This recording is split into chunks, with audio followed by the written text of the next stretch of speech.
Ladies and gentlemen, you are now listening to Rick Rewind That Radio. Yeah, rewind that. You were listening to Rewind That Radio. You were listening to Rewind That Radio. You were listening to Rewind That Radio. Time for the You were listening to Rewind That Radio. You were listening to Rewind That Radio. You were listening to Rewind That Radio. You were listening to Rewind That Radio. You were listening to Rewind That Radio. Guess who's back? Back again.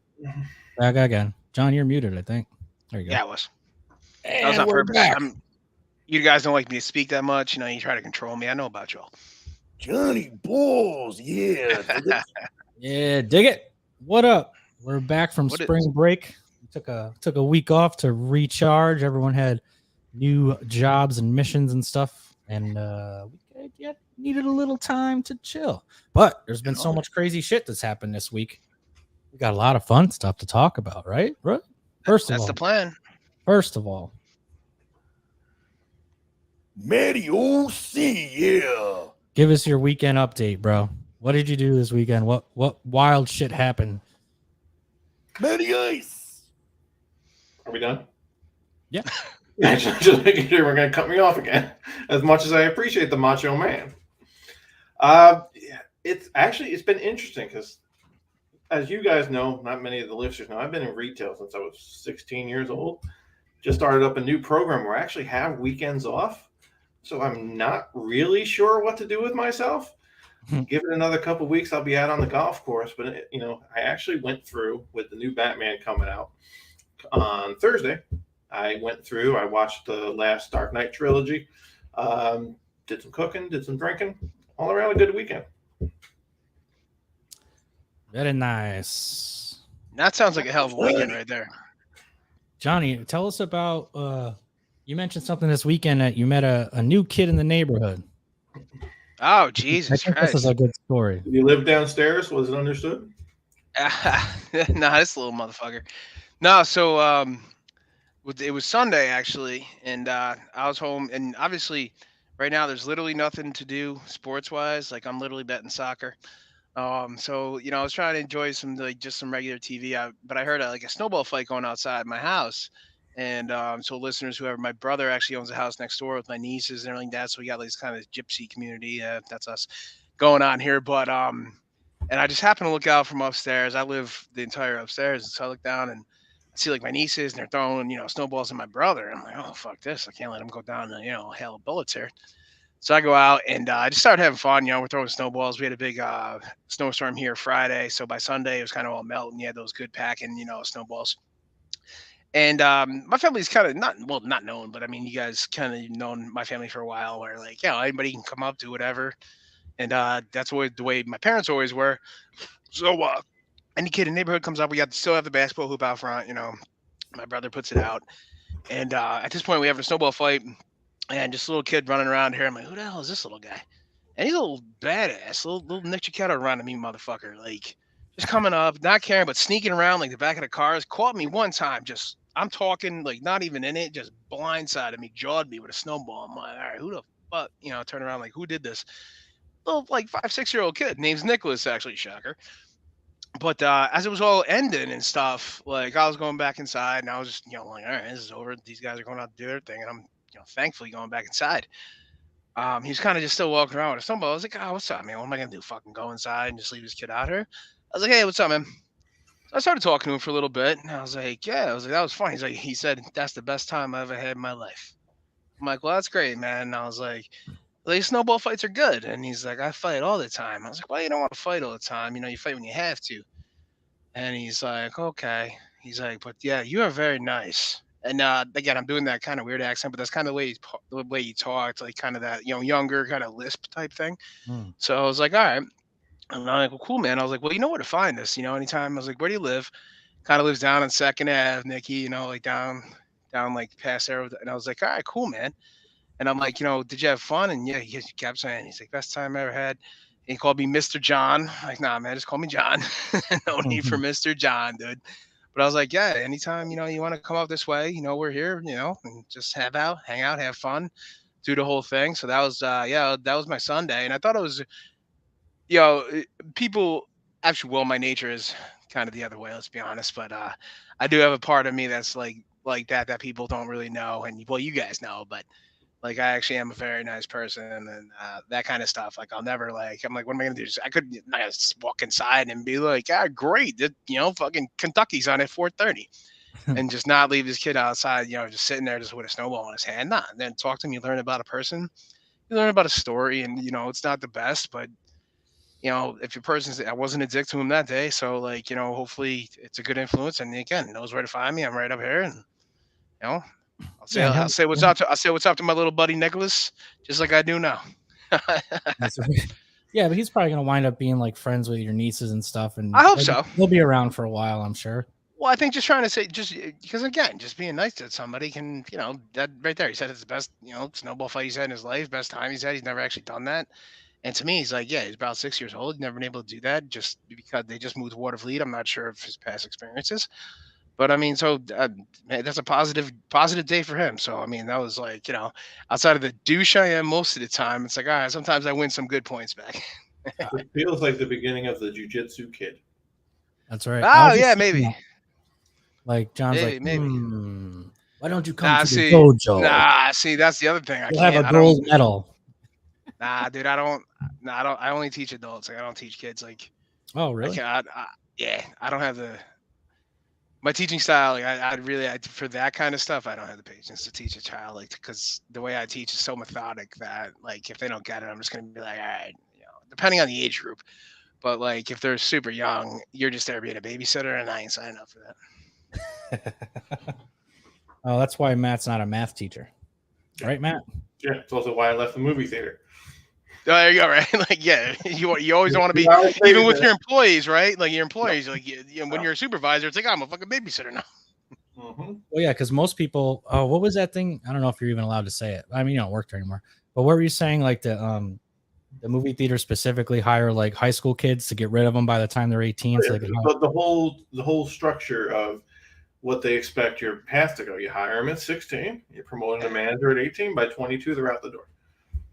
Keeps your expenses. Right, so there's no advance. Exactly. I was going to say, right. Yeah. Yeah. So you don't have to pay them anything more than like $10 an hour or whatever. Well, hilarious. Actually, relating to that, it was on. I'm going to mention this. It was on Burr's podcast. I just happened. It kind of made me think about the way he put this though. Like, because I think all three of us done this certain kind of stuff in our lives. And he's like talking about when he was a teenager-ish. And he was working at a restaurant. He's like, it's it's out of business now. He's like, but also, he's like, I was just like a dishwasher there, like a busboy.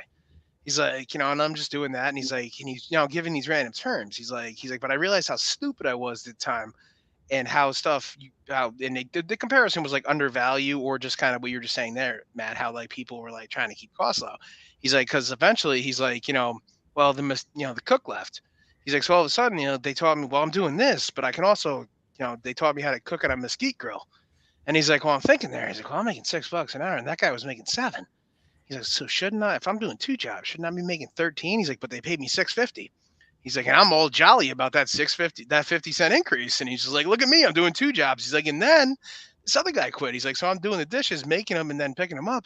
And he's like, now I'm making $7.50, and I'm feeling great. He's like, meanwhile, that entire job was doing another $7 an hour. And he's like, now I realize what an asshole I was and undervaluing or worth even in that aspect, But you can not trick people, but be like, all right, we can do all this, and we're just going to pay you, Well, that's like the number one reason they tell you not to share your salary with other employees. It's not to benefit you, it's to benefit them, because if the person next to you knows you're making 10,000 more a year and you do the same job, then everyone's going to demand it.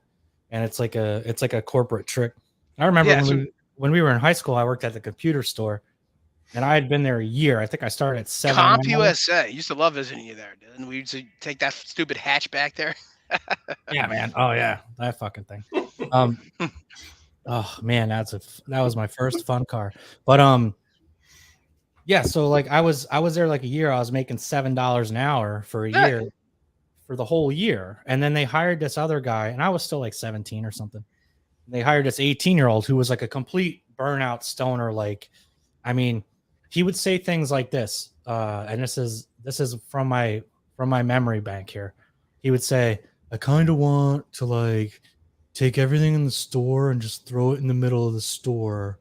And if someone asks me for something, I'll just be like, it's over there in the pile. I was like, oh. See, we got to do a section in this Cool. about what is that guy doing nowadays, we think. Because I'm sure we all know people like that. I wouldn't know. I don't remember his last name. But what pissed me off is he was saying that he made like $7.50 an hour. And I'm like, what the fuck? Nah, you think, right. Yeah. Now I'm like, wait a second, 40 hours? Because we were what, juniors or seniors or something? And Juniors, I lived on my own. At that time, yeah, juniors, yeah. And yeah. And I had my own place. And so it's like 50 cents an hour. I'm here 40 hours a week. That's like, you know, do the math. That's an extra, like, I can eat. I might be able to actually eat for that extra 50 cents every hour. And I was so pissed. And I went to I fucking stormed in the GM's office. I'm like, dude, what the fuck? You hired this idiot. I'm training him. I run this whole department over here. I'm making 7. He's making $7.50. Like, what's up? Give me I should at least be making what he's making. And he's like, don't be like that, Nick. I'm like, fine, take your fucking keys. And I left. And then, you know, I started working there like 3 days later because he called me. That's where that corporate structure kind of comes in. Because just recently, you know, the company I work for, the federal minimum wage is on its way up. So the decision was made to bring everyone that's below that $15 an hour up to the $15 an hour. So all of a sudden, you've got people that have been there for 6 years making that $15 an hour. Whereas in my viewpoint, if I'm worth $1.25 more than minimum wage yesterday, I'm worth $1.25 more than minimum wage today. And that's or $2.50 maybe. Yeah, depending if it went up. You're not going to last long in management with those kind of well, that's the you know, that's well, again, he's playing a part. This is how he feels. It's not like you can well, there's certain times you got to swallow your pride a little bit and you got to toe the company line where you know, you got to pick the hill you want to die on. Right. That ain't the hill I want to die on. You know, because you want to keep going. Right. You know, there might be a battle that I want to fight when, you know, something about, you know, employee benefits comes up or something like that. You know, you got to keep that gun in the holster every now and then. See, I think that, like, again, we're not going to, you know, drop anything about it, but I think, like, I just envision you, even we've known each other for a long time and listened to you, like, you have a great, like a person would be willing to follow you, I think. Like, knowing you have their best interest, you may be a little strict, but knowing you have their best interest at heart, I think, a lot of people are willing to follow you. 100%. Yeah, what it comes down to is don't just say, this is the direction you were going. You got to give the reasons behind it and try to get that buy-in. Yeah, I remember that podcast you did last year where you were talking about that. We were talking about, like, invest in your employees because they're the ones that are going to really make the company better. And if you treat them like shit, like, it's gonna trickle all the way down. Right. Well, what's it going to be you know, like that again? Because my cousin's company has been very, very successful recently, but now it's like the work gets harder. Not harder, but it's like now you really have to produce because like this money came from somebody else. Like you're responsible to them every week. Well, I'm not. He is, but like It's like, all right, this is what we're doing, and like, you know, the stressors get bigger on a higher level. Like for some of us, but it's like, all right, well, you can't just dump that down on people and be like, it's like this, because why are they going to want to work for you? It's like, you know, you have to be a leader in that leadership mentality. And I think maybe that's what they're trying to like that, you know, classes, Maddie, but it's like, you've done it enough to, you know, how to pay. We talked about it a couple times on podcasts, how to like, and you know, relating to me, like with students and like, how to this, like, you know, how to teach this particular student, you know, how to relate to this particular employee, you know? Yeah. What did you say before? You said something like you have to learn how to teach each person individually based on their strengths. The message stays the same. How you deliver it changes. Correct. Like, and I made this, I always use a dumb analogy about it, but it kind of rings true for the way I like teach or like try to like relate to people maybe below me in work and stuff like that. Like, well, I say below me, don't mean that, but like if they don't understand the product maybe enough, or like even in jujitsu and stuff like that, like I can tell how this person learns, and maybe they don't learn this, but like I always use the stupid one from Road Trip. Like I can teach Chinese to a dinosaur or Chinese to a monkey in 48 hours. I just have to find a way to relate them to the material. And then they're on the bus ride home from the dumb movie Road Trip, and like he relates it to wrestling. And then the dude's jumping out of the bus, if you recall, and he's like, "Oh, what is this?" From this, he's like, "Vince McMahon Battle Royal this," and he's like, "That has to do with this." And that's how he related to it. That this okay, that's this in this moment in history that will pass me this test. It's the same thing. If this guy doesn't care about actually say like jujitsu or replace it with X or Y, like, all right, what does he care about with this? He cares about this, so this is what he actually learns about, or she. Okay, so if I say this is, Kurt Cobain and this is here, but this is what he did here, and this is how you can make it to this position, boom. Like you just, and that was a dumb example, but like that's how like you can do it.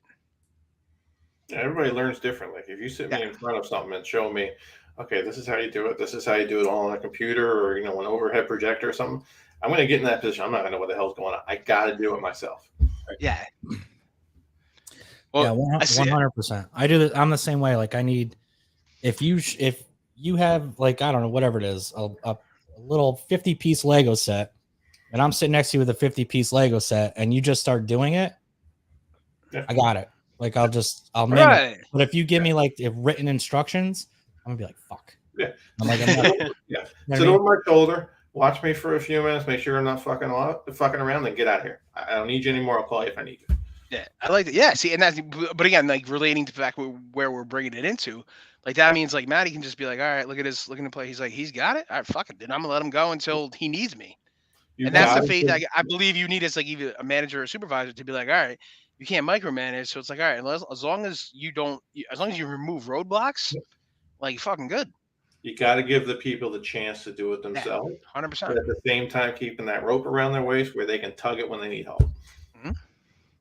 That's a great way to put it. I mean, and isn't that the best way about life though? Like, fuck it. Like, as like a friendship, like, all right, I'm gonna let this guy go do this, but this guy's hitting me like, yeah, his depression's here. It's like, all right, well, why the fuck you didn't bring it back in? Let's talk a little bit, Right, we're replacing that rope. And it works well, and it works well the same way, like, with all of us. Yeah, it's just kind of the way. It's a great way to look at things, man, because you got to let a person do their own thing, and we're all not supervising each other's life. We're all members of each other's life, and like. Like, all right, you see it gets a little out. Like, yeah, you're right. You'll pull me back. Okay, well, then we're good then, All right, well. That got real good, right? Yeah.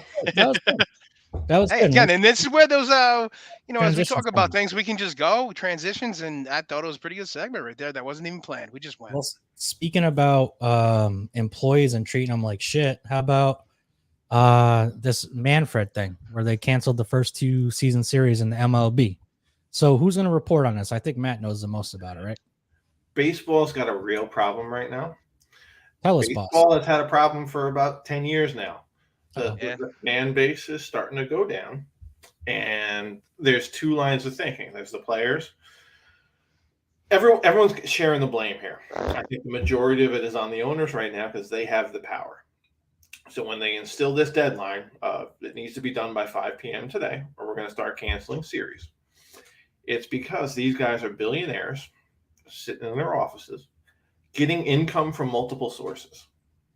Players get their income from one place unless they have, endorsement deals and whatever. We'll excuse that for now. To where if they start canceling games, you're losing game checks. You're getting paid by the game. It's not bi-weekly or anything like that. So when you start canceling those games, you're taking money directly out of the players' pockets. MLB only has to have 30 guys on the same page. MLB has to have 40-man rosters, minor leagues, all on the same page. From New York Yankees all the way down to the Miami Marlins. That's a lot of players. It's going to be very hard to keep the entire rank and file in line as soon as those game checks start going away. So it's ruthless, but it's also the smart way to go because it's going to be what brings the players back to the table.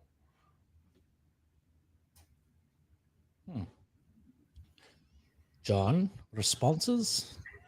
Responses. I'm on a little bit of maybe a different page with Maddie. Obviously, the owners. I generally don't take the owner's side in any of this stuff because they are billionaires. But however, they are the owners. They are the people that pay your salary. Baseball, as Matt said, is different to where. Like, okay, these guys, people can look at where I think the fan base is getting a little upset and stuff like that is like they're looking at like the major league, which is again like guys, like you guys are locked out. You're making the most money. I believe it's between them and basketball, like in like the United States, like line. Like I think soccer is above it, obviously internationally. Can you guys hear me? Yep. Yeah. Okay, good. I thought I lost you for a second. No. No, So my internet dropped out for a minute. okay. So like basically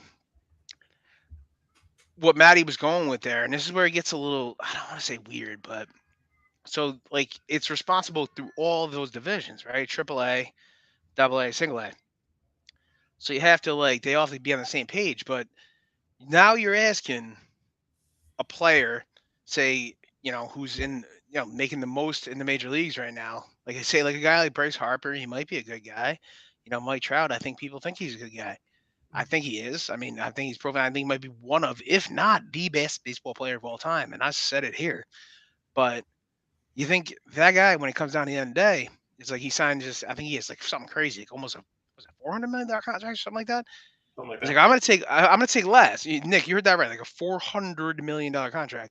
But like these guys all have to get together and make sure this guy down in Triple A or Double A gets paid and stuff like that. So it's like, ugh, are they really gonna end up caring by the end of the day? It's like, dude, you're costing me this millions of dollars. He's gonna walk that line real quick. I don't know if you saw this actually, Matt. I caught it actually today. I guess it must have been from either yesterday or Saturday. Bryce Harper's like he put, I believe it was an Instagram or tweet.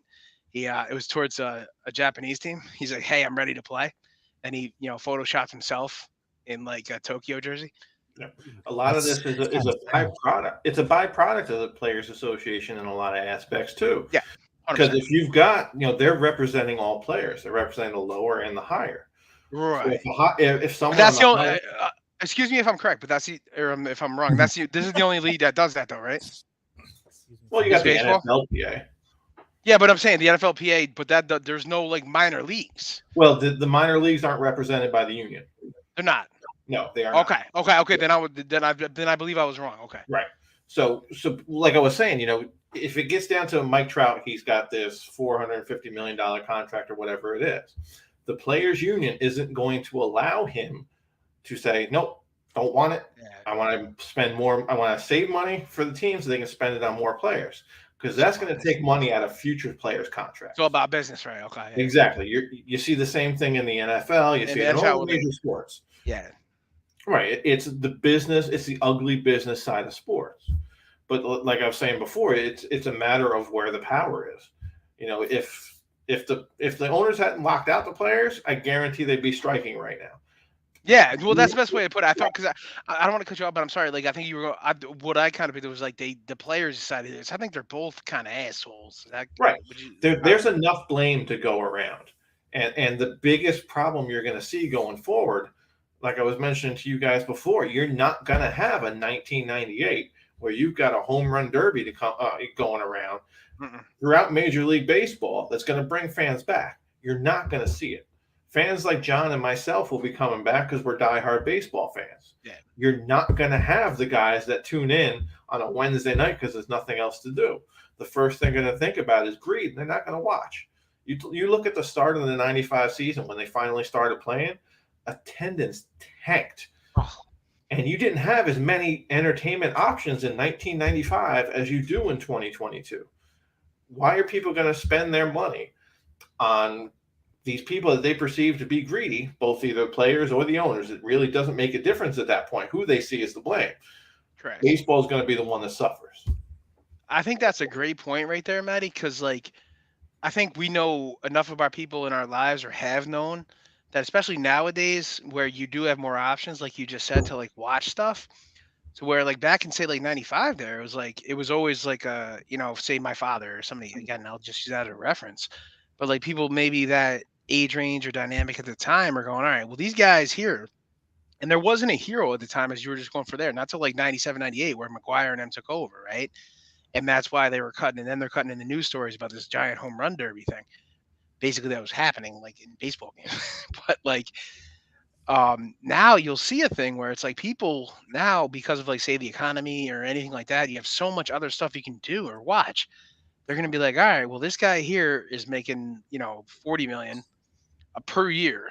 And the owner here is making $9 billion per year, just using random words or numbers, and like you're gonna be like, all right, well, fuck this. I don't have to watch this guy. These guys can't make that much and agree to just play. Fuck them. I just won't watch it. And I think that's what will happen in a lot of kind of our generation. To be honest, you're right.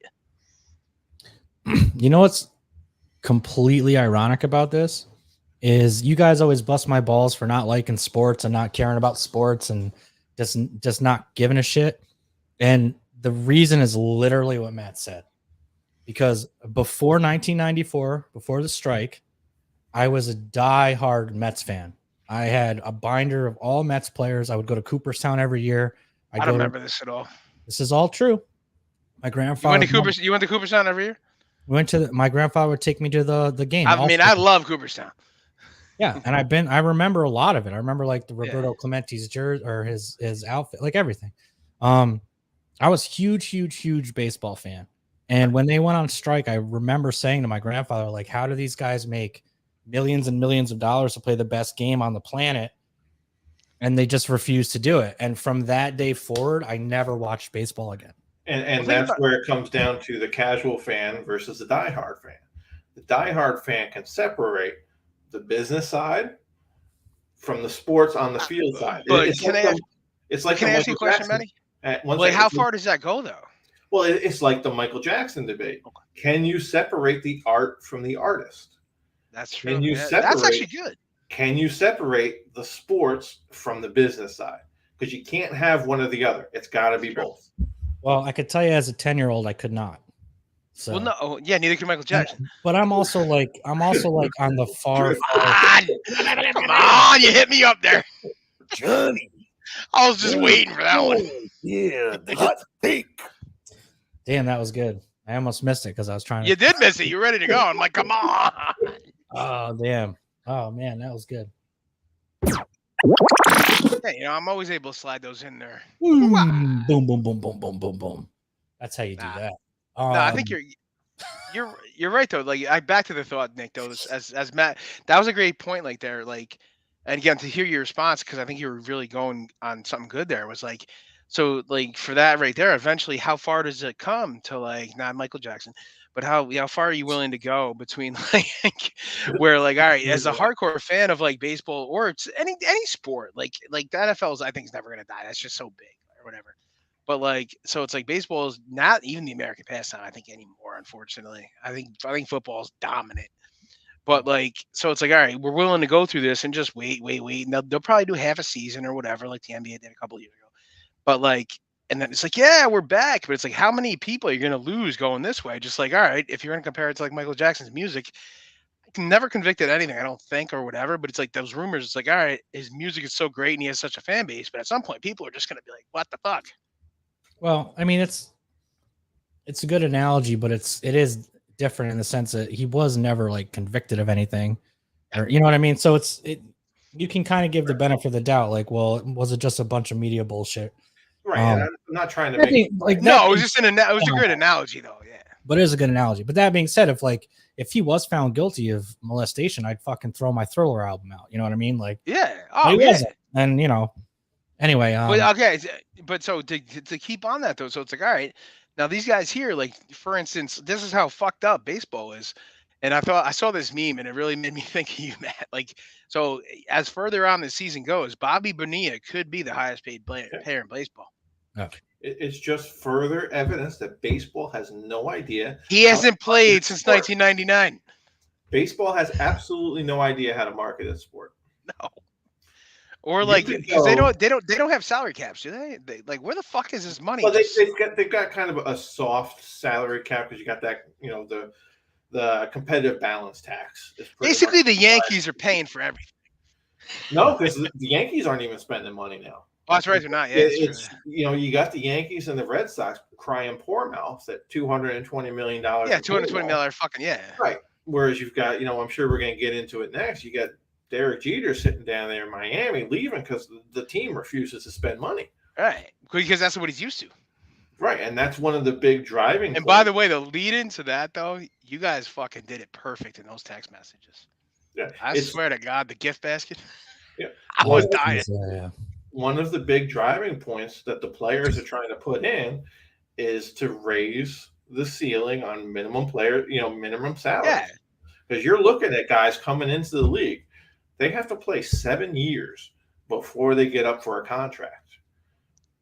Yeah, 7 years at what though? That's the thing. Exactly. Obviously arbitration comes in at some point. There's a lot of nuance that I'm not going to get into. No, that's 7 years in the league, like in major. Yes, and that's where playing with the service time comes in.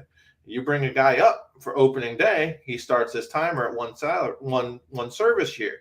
Whereas you bring him up a month later, that doesn't count as a service year. See, that's real. That's where that's why these guys are. Yeah, that's where they can really screw you. So the owners have too much power right now. The league has too much power, and the players are trying to fight against that. And since the owners are the one that went and made the lockout, they're the ones that have the power. Whereas if the players had done it first, they would have a little bit more. Nah. That's actually a very good breakdown. I see that I just got more knowledge out of that last right there because I wasn't aware of that certain structure. That's why he's here, everybody. Oh, Mattias, can we hit him with a thing again just because it bothers him? Yeah. We got a little Guinness, sir. A little Guinness. Boom sauce. Oh, a little boom. My favorite beer. What is it? Little Lord Hobo, sir. Double One of my IPA. favorite breweries. Is that national or is it just up there? No, it's pretty national, I think. Yeah, sure. It started pretty conservative, but it's really getting big now. Lord Hobo Brewery, boom sauce. They got a lot of stuff. Oh, I'll have to see at my local grocer's freezers. You won't. He might. No, he won't. It's only up there. No, he's just saying because it's a double IPA. Yeah, he won't like it. Oh no, I'll still drink it. I have you guys know by now. You guys know I have no taste when it comes to beer, women, whiskey. So you are drinking Yingling. Oh, I can't wait to be down there. Fuck out of it. It's better than Coors Light. Coors Light. See, if I drink a 6-pack of that microbrew of anything, I have to also drink a fucking 12-ounce bottle of Pepto-Bismol. So the micro brews, you're not. How does that work? No, yeah, and also how does that work when you're ripping bottles of Jameson? Well, that doesn't give me heartburn. That just makes me like ruin relationships. Whether you're fucking. When you get to the higher end, you're not supposed to pound them. It's something to enjoy. I don't do that. It's not Coors Light. Well, to be fair, Maddie, like if I'm with both of y'all and we're together, we're drinking those, but it's not like I enjoy it. We're fucking. I'm definitely a quantity over quality. Yeah. All the Coors Light in the world is from one big vat. People are pissing into, taking a straw and blowing bubbles into it, and then they're canning it.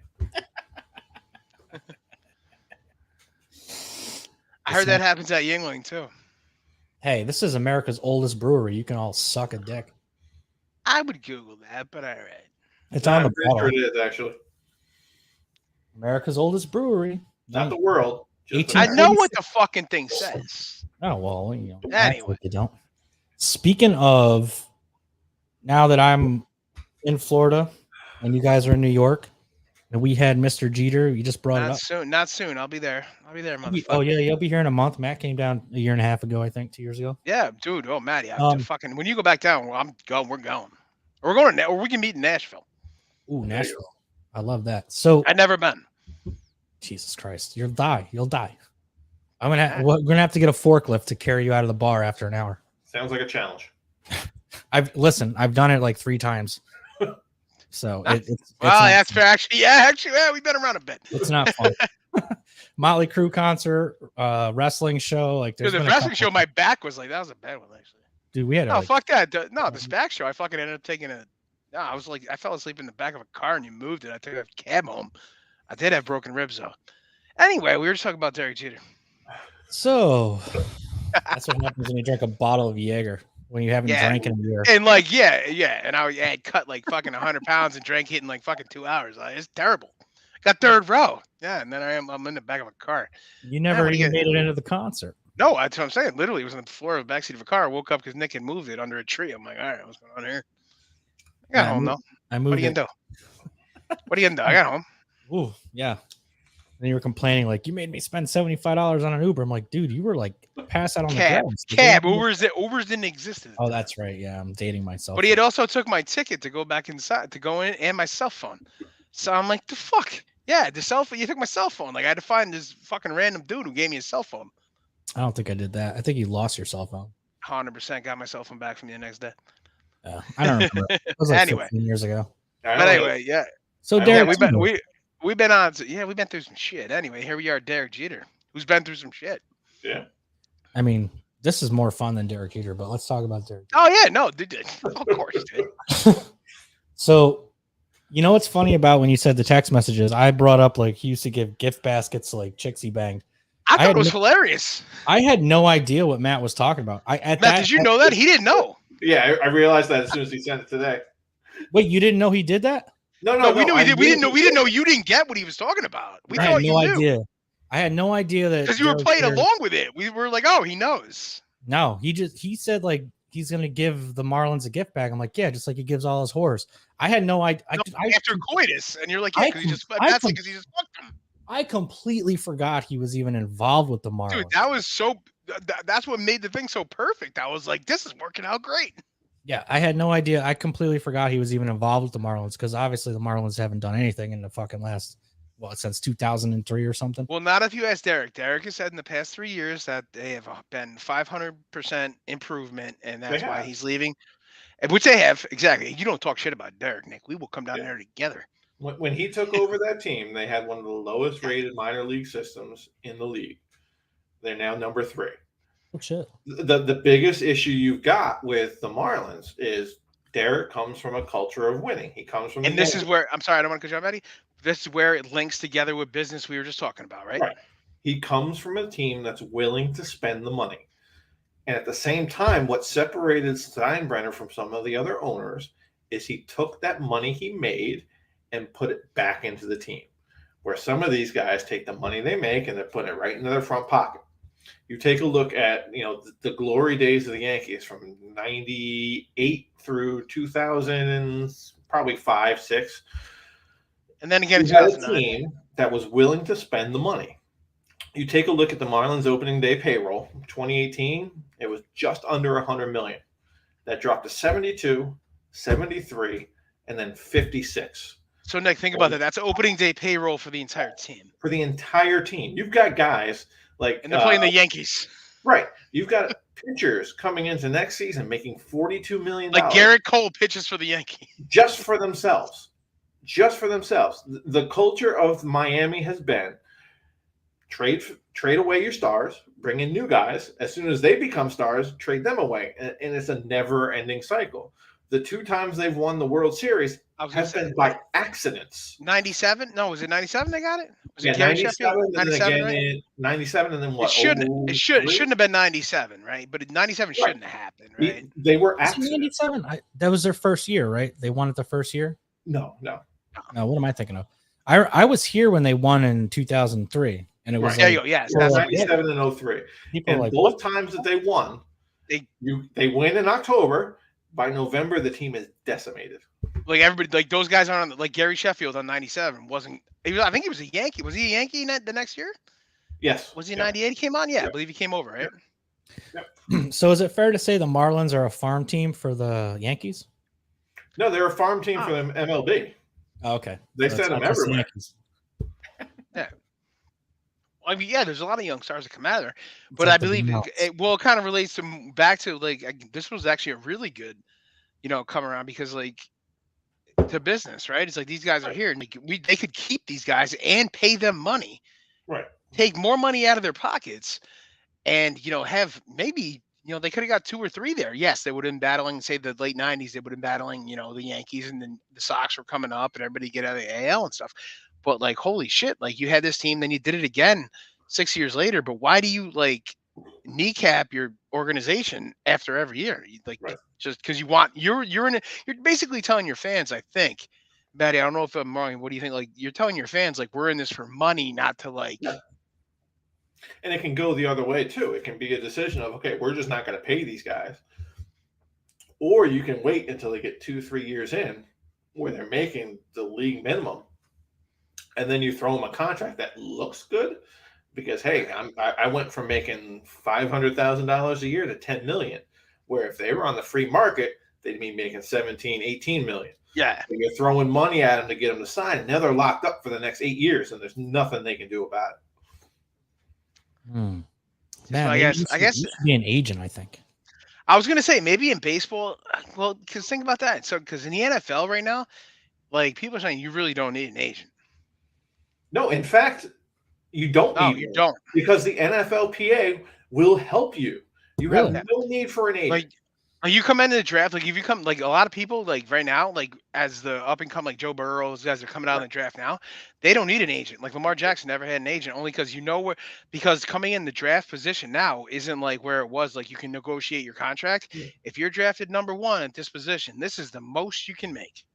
Yep. 4 years ago, Richard Sherman got lit up because he refused. He negotiated his own contract. Yeah, he's like, I don't need an agent. Why? He give this guy himself. to do nothing? He's like, yeah, what is he gonna do? He bet on himself, and he negotiated a contract that had a ton of incentives because he knew he would hit them. So he gets lambasted by the media saying this guy's an idiot. And it just goes to show where the media goes. They're going towards the teams. They're not as big on the Well, players. they have to, right? Because the teams are the ones that give them the access to Exactly. Outside of, and a player can't in any in any like the NFL, NHL, NBA, all that stuff. If you talk to the media freely under your contract that you've signed with your team and the actual people that own you, and again I say own you, they own you. You're an employee of not just that team, of the like the NHL, the NBA, NFL. You are an employee of them, so they can actually terminate you for cause if they do not like what you were saying. So that's why it's like you got to be careful there. Where those guys really don't. Outside of the, I think I agree with you, Maddie. I think the NFL has like the best, like say organization to where like for the players. Like the problem is nobody uses it. No, they don't. No one uses it. Well, because again, like why, like when an organization that big, right? Like again, like people, and I love to think again, this is naivety in my head. Like I love to think that we're all on the same side, and everybody I work with is again. Well, I'm not saying currently right now. Obviously, I can't say that. That's my family's going to, but like I would like to think that like if I was just in like a company where like here, and we all get better if we all make money, right? Like if we win the Super Bowl, we're for all a team here. And just use like the Super Bowl as like a thing. But if we're all just a regular company and hitting this goal, we all make more money. Now it may not be the same money, but if we make it here and do this, why would we not all work together and be like, all right, then we're gonna get here, make this money, and do that. Then we have this, but then they can tell you, well, you don't have a union, and well, I don't like the way this guy's doing things. So if you say like, Billy over here, you don't like the way he's doing things, but we like Billy and we need him to get this goal. But, without him, we can all work a little harder and go here. How many of you aren't going to say, hey, well, fuck Billy and we can make more money and go this way? That's where that shit comes from. I would never personally do that, but that's just my, the way I was raised. Yeah, it's very interesting. Like when you see a big player sign for a big contract, you'll see players coming up saying, hey, congratulations and all that stuff. That shit ain't insincere. That just means I'm going to get that money the next time I come up. Right. Exactly. It's like that's that business rate, right? Like, for instance, going on right now with Aaron Rodgers. This is a huge thing. I don't know if you saw this, Nick. Like, so there was this huge thing, like, it happened last week. Aaron Rodgers, again, I was joking with you over text message. Like, he usually comes on Pat McAfee's show and does, like, a huge, like, thing every Tuesday. But he hadn't because they lost and they were in the Super Bowl and stuff like that. But he does have like a relationship with him now. Like another reporter came out and said that he's holding. Well, I'll use this loosely, holding the Packers hostage that he wants to make $50 million a year. Now, obviously, that fucks up the rest of the team because they had to sign the best wide receiver as well. So like he's like, listen, he's like, I don't know any Aaron Rodgers that well. He's like, obviously, we talk on here and we're friends, stuff like that. But he's like, I texted him. He said, categorically false. So that means, all right. So I don't believe that he's looking for $50 million. But when you listen to it, this is what actually where I'm going with what Maddie said.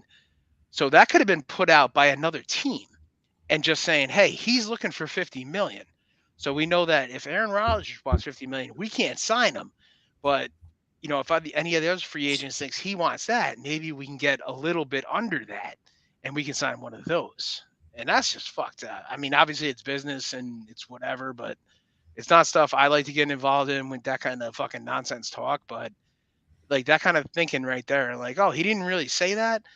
but like it's out there now that he wants 50 million. So, now we can play off of that and say, well, we can't get him, but we can get maybe Deshaun for 20, And you're going to see, I think what we're seeing in baseball, we're going to see in football when their collective bargaining kind of comes up. Yeah. Because right now you're not paying the best players the top dollars. You're playing who comes up for the contract first, the top Exactly dollars. Right. Because the last guy that signs sets the new market. So now that next guy that comes up, that's the minimum I'm taking. I want to be at least $500,000 above this guy in order to make Well, it work.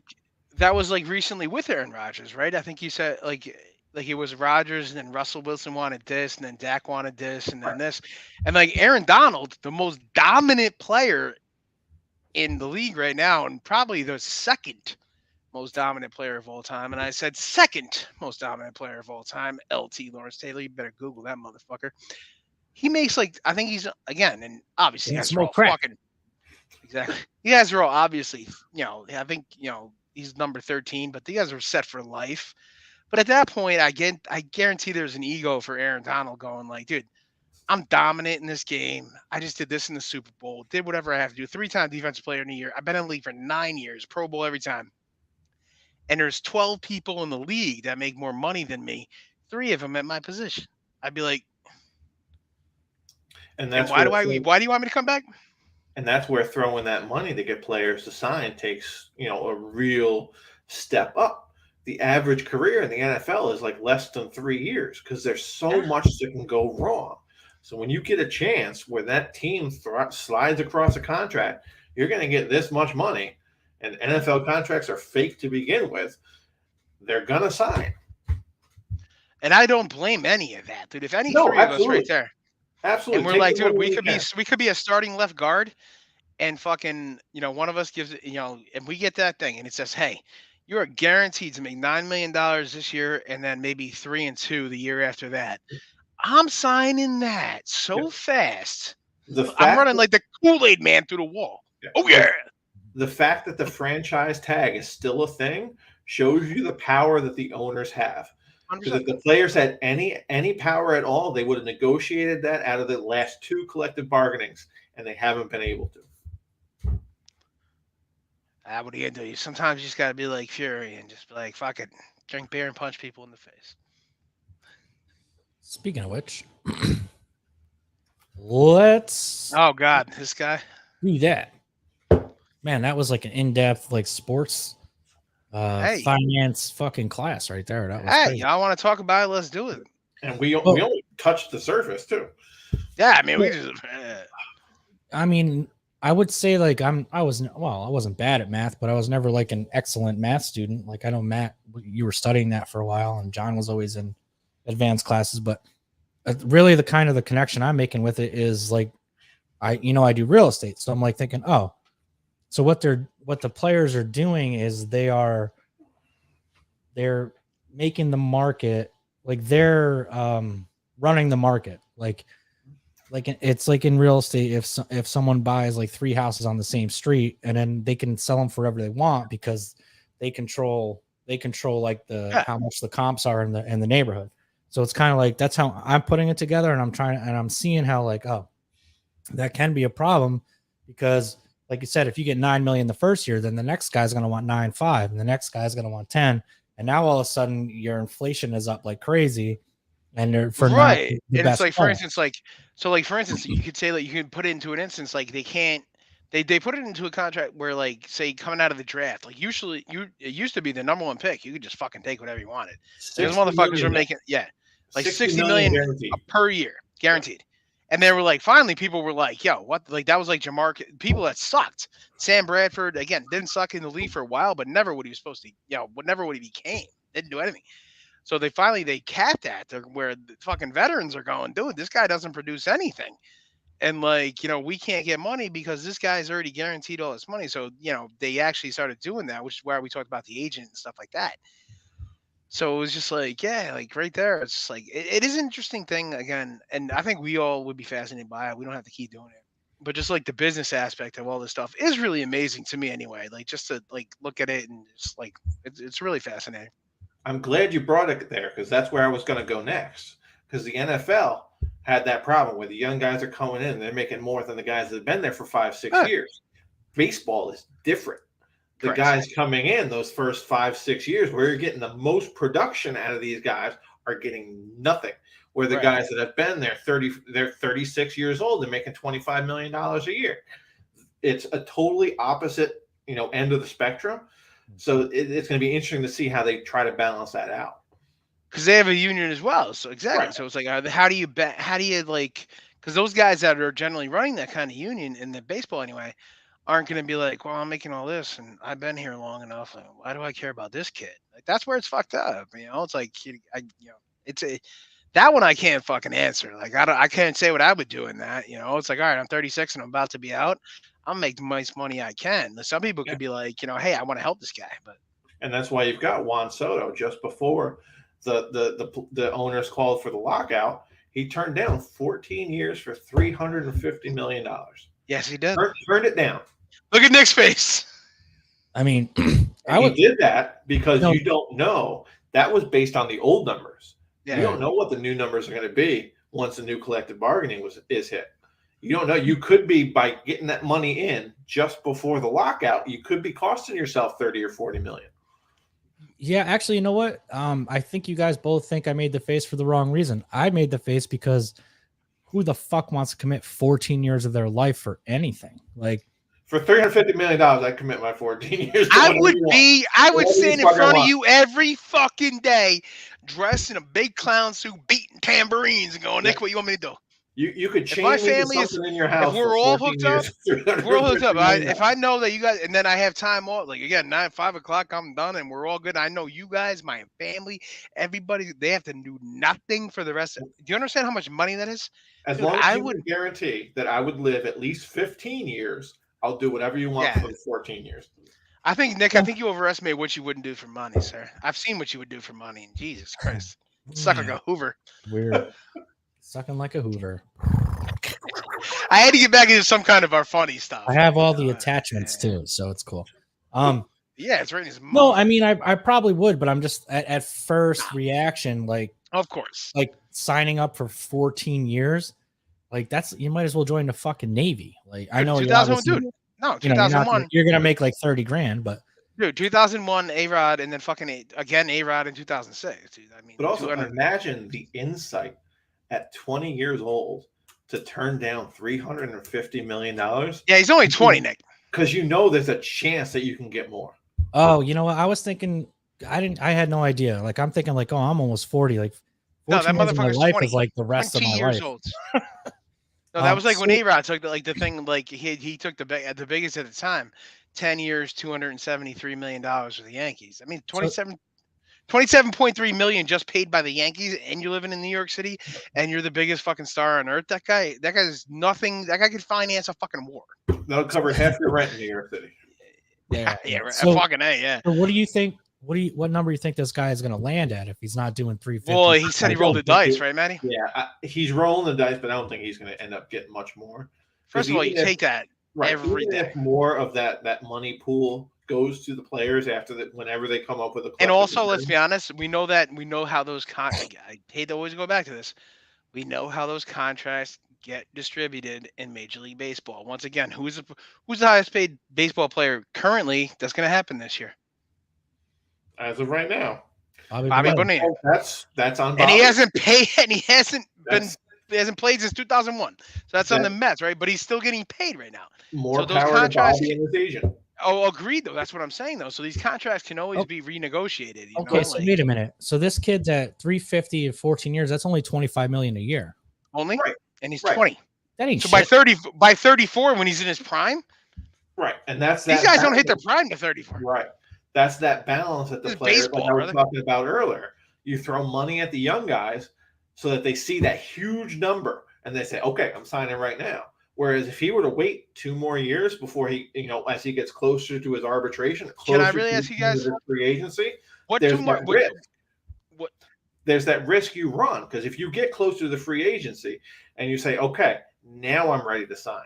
Okay, well, now I don't want to pay you because now I'm going to be paying you until you're 37 years old. I'm going to trade you out to the Milwaukee Brewers. I'm going to get a couple of round picks. So it's a risk that you take when you say, okay, I'm not going to sign this. You have to be able to weigh both sides. Well, what I'm saying What with that happens is, if what the he hell breaks else is he his foot betting? What's next he year? betting on? He's fucked. That- Exactly. Exactly. What's he betting on? And how much How of much that more can he 350 is make? guaranteed? Baseball contracts are 100% guaranteed. So he gets This is that what I'm 350 even if Sign he it gets, today. Yeah. If God himself comes down and if fucking somebody airstrikes him and he only fucking ends up like Vader, he getting that money as soon as he signs a contract, all right? I mean, realistically, Sign a contract. like what's the difference between 25 That's million where a I was year and going. 30 million a year? That's Like, where I was going, right? it's not like you're buying anything different. No, it's not. Right. The difference isn't what they care about. It's the perception. I'm making $1 more than this guy. Means I'm better. That was a thing in the NFL the other year, where like Russell Wilson, then they wanted to make $1 more than just because I'm the highest paid quarterback. What a cunt. And that's Exactly. I couldn't put a better way. Exactly. But that's also the biggest difference between the MLB. I don't care. MLB, your contract's 100% guaranteed. Yeah. NFL, not the case. They can cut you anytime they So want. does that right As there, long though, as does they that take care make of you? that guaranteed money, you're fine. That's why when I said earlier, NFL contracts are fake. You can have a guy sign for 7 years for $160 million, but he's only making 40 those first 3 But years. the NFL is a bit of a realer game. Yeah, let's be honest. It's fake money. It's big money, but it's big actually. Like it's fake money. It's fake money. Well, dude, yeah, but I'm saying it's a bigger risk is where you're going across the middle and you get your shit rocked by a linebacker. It ain't a guy that's standing in fucking left field that might not get a softball all day. Right. There's differences to the level here, but those guys in baseball are guaranteed all that money just to sit there and I don't know what. Again, it's just me because football is my favorite sport. Baseball is my second. But also, like A-Rod might never had a ball hit his day, and he's still making $25.7 million per year. And then it went up from that. Meanwhile, some of these guys, obviously in football, and this is the sport they choose to play, it's not their fault. Obviously you can't give them shit. Well, you can give them shit. That's what they choose to do. But all right, well, none of theirs is guaranteed. I guess maybe they need a better union. I don't know. And that's the big problem facing baseball right now. You've got the young, good athletes in the country going towards football. Yeah, 100%. No one is going towards baseball right now. Like I said, baseball cannot market their own players. If they could market someone the way Patty Mahomes is marketed, the way Russell Wilson is marketed, you might get guys going to the baseball diamond instead of the football field. Because the advantage that the baseball has right now with these $350 million fully guaranteed contracts, that should be an advantage right now, and it's not. That's wild. Well, when I brought it up earlier, do you know who my favorite, as a Yankees fan, but do you know who my favorite baseball player is right now and has been for the past 5 years? Right now? Mike Trout. Yeah. 100%, dude. But nobody knows who he is. Yeah. Nick, this guy could be. He's the biggest white boy ever, and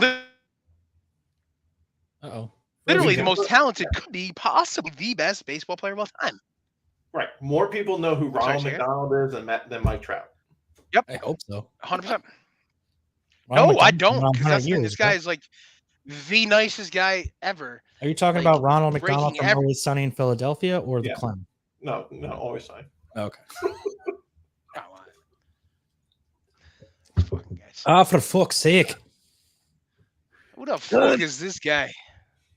All right. Who the fuck is this guy? Speaking of stepping down and retiring, John's favorite person on the planet. I'm one of them. He's a hell of a guy. I think you're a fan too. I've been reading his book. I'm not sure about Matty. I mean, Tyson's a lot to take in. Kind of out on the boxing game. Well, what's that? I'm kind of out on the boxing game. You don't really. Oh, you don't think he's the best? Oh, I can't wait. No, I'm not saying he's not. I'm not saying he's not great. I just don't trust the sport. Let's just watch this clip, and I want your reaction. Obviously, first, yeah. Because John's seen it. Love it, yeah. Love every day. Love the process. Love everything about it. I'm coming towards the end of my career now. I've not got a lot left in me. But the old dog has still got a couple of tough fights left in him. And what do? We fucking drink alcohol, get fucked up, and punch people's faces. I love everything about that. People say to me, what are you going to do when you retire this year? I'm like, that's easy. Fucking get fucked up every single day. I think of all the hard work that I don't have to do. Okay, so let's talk about that. People are talking about you retiring very soon. Is that a very common conversation? Yes, I'm 34 this year. I've been in boxing 14 years as a professional. I've been boxing over 20 years. I've got a lot of wear and tear on me. I'm the undefeated 2-time heavyweight champion of the world. Special elite members only club. There's only ever been one person before me retire unbeaten, and he goes by the name of Rocky Marciano. And I'll be the second one. Matt, were you here for the whole thing? I heard. Nah, bring it back. Yeah, Okay. I heard it. Yeah. Okay. It's like a connoisseur of elite level club. Elite boxers only. Hell yeah. 2 in the history of mankind. Golly. Hey, that's a hell of a fucking goal that you're going to be able to achieve. That's a legacy. And when you were talking to Neville, you were talking about time. You said you don't watch any fights back. You have to have conversations while you're getting shit-faced about your legacy and about everything. You have to, amongst your friends and family. You have to. Do you think about that, or you can't? Are you at the point now where you can think about that? You know, the legacy to me, I'm not too concerned about the legacy. When I'm getting fucked up, I'm getting fucked up. I'm not thinking about work. The last thing I want to talk about is my work. Playing a part. Hell yeah. He's playing a part. What a guy. Oh, he's playing a Gypsy King right there. He's playing a part. Like, he's literally. Hear what Matt has to say, because I know you're like a big fan. I know Matt's not. You're muted, Matt. He's muted. Matt, you're muted. I was just actually typing a private message to you guys to mute your mic because we were echoing through everybody's microphones as we were playing that. Oh. But like I said, I respect Tyson for what he is. I respect him for what he does. The fight game ain't easy, obviously. It's just, I don't. So what I was getting into before, I don't want the MLB to get to that point where boxing seems to be for me right now, where I just don't trust the sport. It's been like that. There's been too much for me. I just don't. It's not something for me. I get more out of UFC, MMA than I get out of boxing. 100%. I agree with that.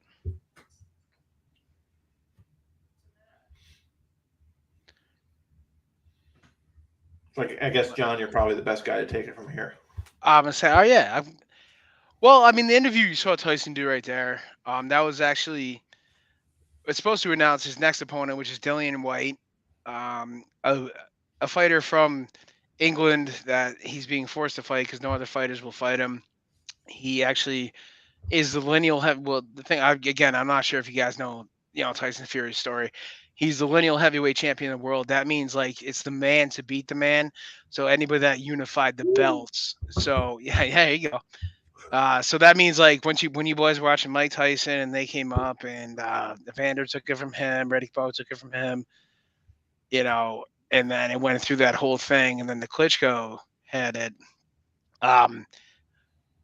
Vladimir Klitschko had it for 12 years until 2015, and he dodged Tyson Fury until from 2013 to 2015. Finally fought him in 2015 in Germany. Tyson Fury beat Klitschko. That's old Dr. Steelhammer for you guys. And I know you guys aren't fans. But so he beat him overseas. And he did a wonderful tribute to, his wife singing Don't Want to Miss a Thing. Because he is a great singer. And you'll see that. He's an entertainer. But so he had some issues there. He is a manic depressive. He is an alcoholic. He has a bipolar disorder. So after that, he had been, and he's a gypsy. So like, he had been fighting since he was 9 years old. So after he won the heavyweight title, he didn't really think he had anything left to do. He, went off the rails, did his whole thing. Finally came back once Deontay Wilder did his, Deontay went on a nice little run here in America, like wrapping up all the belts, knocking people out that weren't maybe people would consider real boxers, or even him. Like he just had that dynamite right hand. Some consider the best right hand of all time over Mike Tyson. And then he ended up fighting Deontay. He came back. He was 437 pounds at one point. He cut down to, Tyson Fury was. Yep. There's pictures of him out there. So within 6 months, he cut down to 267 for the fight. He actually got the fight. Well, he had 2 comeback fights. Won them both, obviously, easily because generally those were just like canned tune-up fights. He came back, fought Deontay, and it ended up being a decision. I didn't think it, or a draw. It shouldn't have been a draw. Tyson won 8 out of 8-4 rounds. He did get dropped twice, but he got out both times and outboxed the shit out of him. So then he came back, and yeah, right now he dominated Deontay Wilder twice, the best at the time, what was called, the most feared heavyweight of all time, and this. But everybody said that, like, obviously Tyson is as big as he is. He's 6'9", 270. Well, he weighed in at 273 in his past 2 fights. Like, he's a giant, but like fights like Floyd Mayweather, like Ali, it's the weirdest thing to see because he's so pale and so white and so bald. Boys, like, to watch it is like fucking great. Like, it's something you wouldn't expect to see. And he's crazy like that. Like, the personality you just saw right there on McAfee, that's really that dude, which is why I respect him. Like, he's always honest. But he is married. Paris, he's married to his wife Paris, his high school girlfriend. They got married when he was 17. She was 15. But he admits he has, like, I think like 6 kids. Or no, 9 kids up to now. Up to 9 kids now. But yeah, he's a wild man. He's out there. But I think his father wants him to retire. His dad is Big John Fury, like one of the head of the Gypsies. And his father wants him to retire only because he's been in it so much. And now there's so many people ducking him that, like this guy didn't even, again, it was in Wembley Stadium. He didn't show up. Dillian White didn't even show up for like this huge event. Like, Wembley Stadium, you guys know, obviously, WrestleMania or SummerSlam 92. Like, that's the biggest stadium in England. Both these guys are from England, and the guy didn't even show up for it. So, like, Tyson saying what he did there, is obviously he was just promoting and he's being, crazy and stuff like that. He does say some crazy stuff. Yes, Nick, do you think he jerks off 7 times a day? I don't want to talk about another guy jerking off. Well, no, I'm just asking you. Hey, it might make you tougher. He says he goes right hands in, right hand, right there on McAfee's show. That's how he gets the rights and the left. Boom, boom, testosterone comes. Like, what do you do? Just saying. Hey, and again, if you go through his entire interview there, he hasn't lost yet. It's always worked, right? Because they say that, like, women weaken the legs. So well, if he really does that, I think he needs to, like, call up Johnson & Johnson and get a lotion sponsorship, because you've read his books. Do you think that his guy's poor lying? penis I think is raw, that guy has Nick, he has he's up to 9 kids now. Well, he just but that means he had sex 9 times. That doesn't mean anything. But what I'm saying, if he jerks the heavyweight champion of the world, if he has sex 7 times a day, his dick is about to fall off. No, sir, you're missing it. What? No, he's not missing sex. He's ripping steak. That's what I'm saying. He just spoke it wrong. Yeah. Remember what Matt said. It's not what I say, it's what I mean. Yeah. We all speak Nick here. Oh, yeah, but if what I'm saying is, like, yeah, if he's jerking off 7 times a day, his dick probably has no skin on it, and he needs to, like, get a sponsor. Well, again, you also got to remember, and the way I was reading that is everything he says in that interview he said before. And do I think he's going to retire after this fight? I actually hope so, because the fight with Anthony Joshua means nothing. He's already lost twice. Like, the people of his generation that he could actually fight, it means nothing. Like, he's already beat the best fighters of his generation. Like Klitschko, that was, like, nobody was beating Klitschko. Obviously, you guys aren't fans. So, like, 2015, when he beat Klitschko in Germany, that was never supposed to happen. Like he was being built for this, and that was never supposed to happen. Like, there were so many things that were going wrong with that fight, and he beat him over there. So it's so huge that, like, he was like, dude, fuck it. He's like, I'll never, do this again. And yes, he's a manic depressive bipolar. Everything else, as we well know, we all read his books, but I can relate a lot to him. Like, sometimes, like, he wakes up and just doesn't, want to do stuff or, conversate with people. That's fine, which is fine. But, like, when you're the heavyweight champion of the world, he's like, if I can't imagine, we have depression, but imagine you reach this, dude. You have fucking 6 Lamborghinis. You're like, this is what you wanted, but that's never what he wanted. Again, he comes from a gypsy lineage. Like, fucking, he's like, I don't want any of this shit. So it's like, and then he was supposed to, like, keep fighting. Ended up that fight never, like, came about after in 2015. Like, there's supposed to be a rematch. That never happened because Klitschko's camp would never. That's the fucked up thing about boxing, which Matt was going into. There's always what I like about, actually, I can't even say that because UFC is now getting more into this, where they're, like, not like doing top guys against top guys, which they always were before. That was like always the thing for say the UFC, which was the mixed martial arts, like head of leader of that. We'll give if you're the number one seed, we don't give a fuck who this guy is. You're fighting that fighter. Now they're kind of like, all right, maybe we'll protect this, right? Like, there's no way a lot of these times that Connor should have had any shots at the title. You know what I mean? But he did, and he got his ass whooped by Dustin. But like, so in boxing, that's the way stuff works. Is so weird. Like, you have these 20 wins, but they're against what people call tomato cans. So like you're brought in, like this guy, like his brother, like say for instance, as I can relate to this, like Tyson Fury's, well, it's his stepbrother, to be honest. He's got like fucking, obviously they're gypsies. Like he's the guy that was supposed to fight Jake Paul. It's like, well, and he was training with Tyson actually for the first time and ended up breaking his ribs. But like Tommy Fury is like, I think 7-0, but like 3 of his opponents have a combined record of 0-115. You know what I mean? So like, all right, well, is he better than Jake Paul? Because Jake Paul just came in and started fighting these dudes who aren't maybe real boxers, so to speak, but like fucking T Woodley is a fucking Hall of Fame UFC fighter. So it's just that's where my biggest problem with the sport comes in. These huge fights are huge because they don't happen. Right. NFL, you've got the Super Bowl. It's set every year. It's there. Ideally, you want the 2 best teams. It doesn't always happen that way. But boxing, it never happens that way because it's so easy to dodge these guys. It's easy to go out there and knock out those tomato cans to build up your record. And it comes time to go for a belt, and you're not showing up at press conference. You're not right. Like right here, I was like, everybody was like, because it's a huge thing. And fucking, that's Wembley Stadium in England. Everybody's like, what the fuck? Right. The guy never showed up. It makes sense to me. Like, how do you not show up for that? Right. Didn't he just lose like fucking millions of dollars for not? Even if you're gonna pull out of the fight eventually, you're getting paid for that show up, right? I think, right? Like Mayweather, Wembley Stadium. Yeah, Mayweather De La Hoya didn't happen until De La Hoya retired and unretired.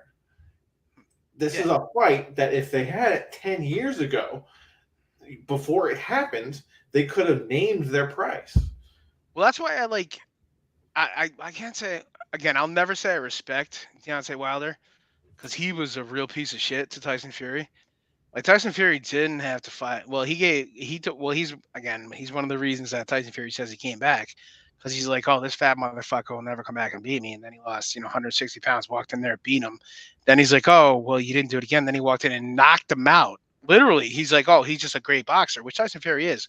Like, if you see him, he's a 6'9" version of Floyd Mayweather. It's fucking amazing to see him. Like, if you guys watch a fight with him, like the way he can like slip and dodge punch, that giant white fat dude shouldn't be able to do that. But he can. I don't know why. Again, I fucking don't know why. Like, he ain't, like, if you watch, people have this this image of Tyson Fury when he fights, and like if you've actually seen a boxing match with him, that he fights like Vladimir Klitschko. Like the Klitschko brothers literally are great boxers, but that's only because they're 7 foot, 6'9", just like Tyson Fury, and they have a jab. They can keep you away from you, and just here, and they have punches, and you find it.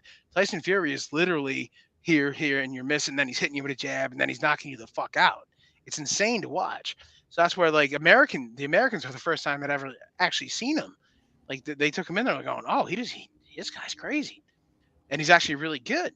So then, like, that was the first time there with Deontay Wilder, and then he pulled that Undertaker shit where he got fucking knocked down, and he just fucking got right back up. It's going, oh, everybody learned his story. And again, I've been fucking following this guy since like 2012.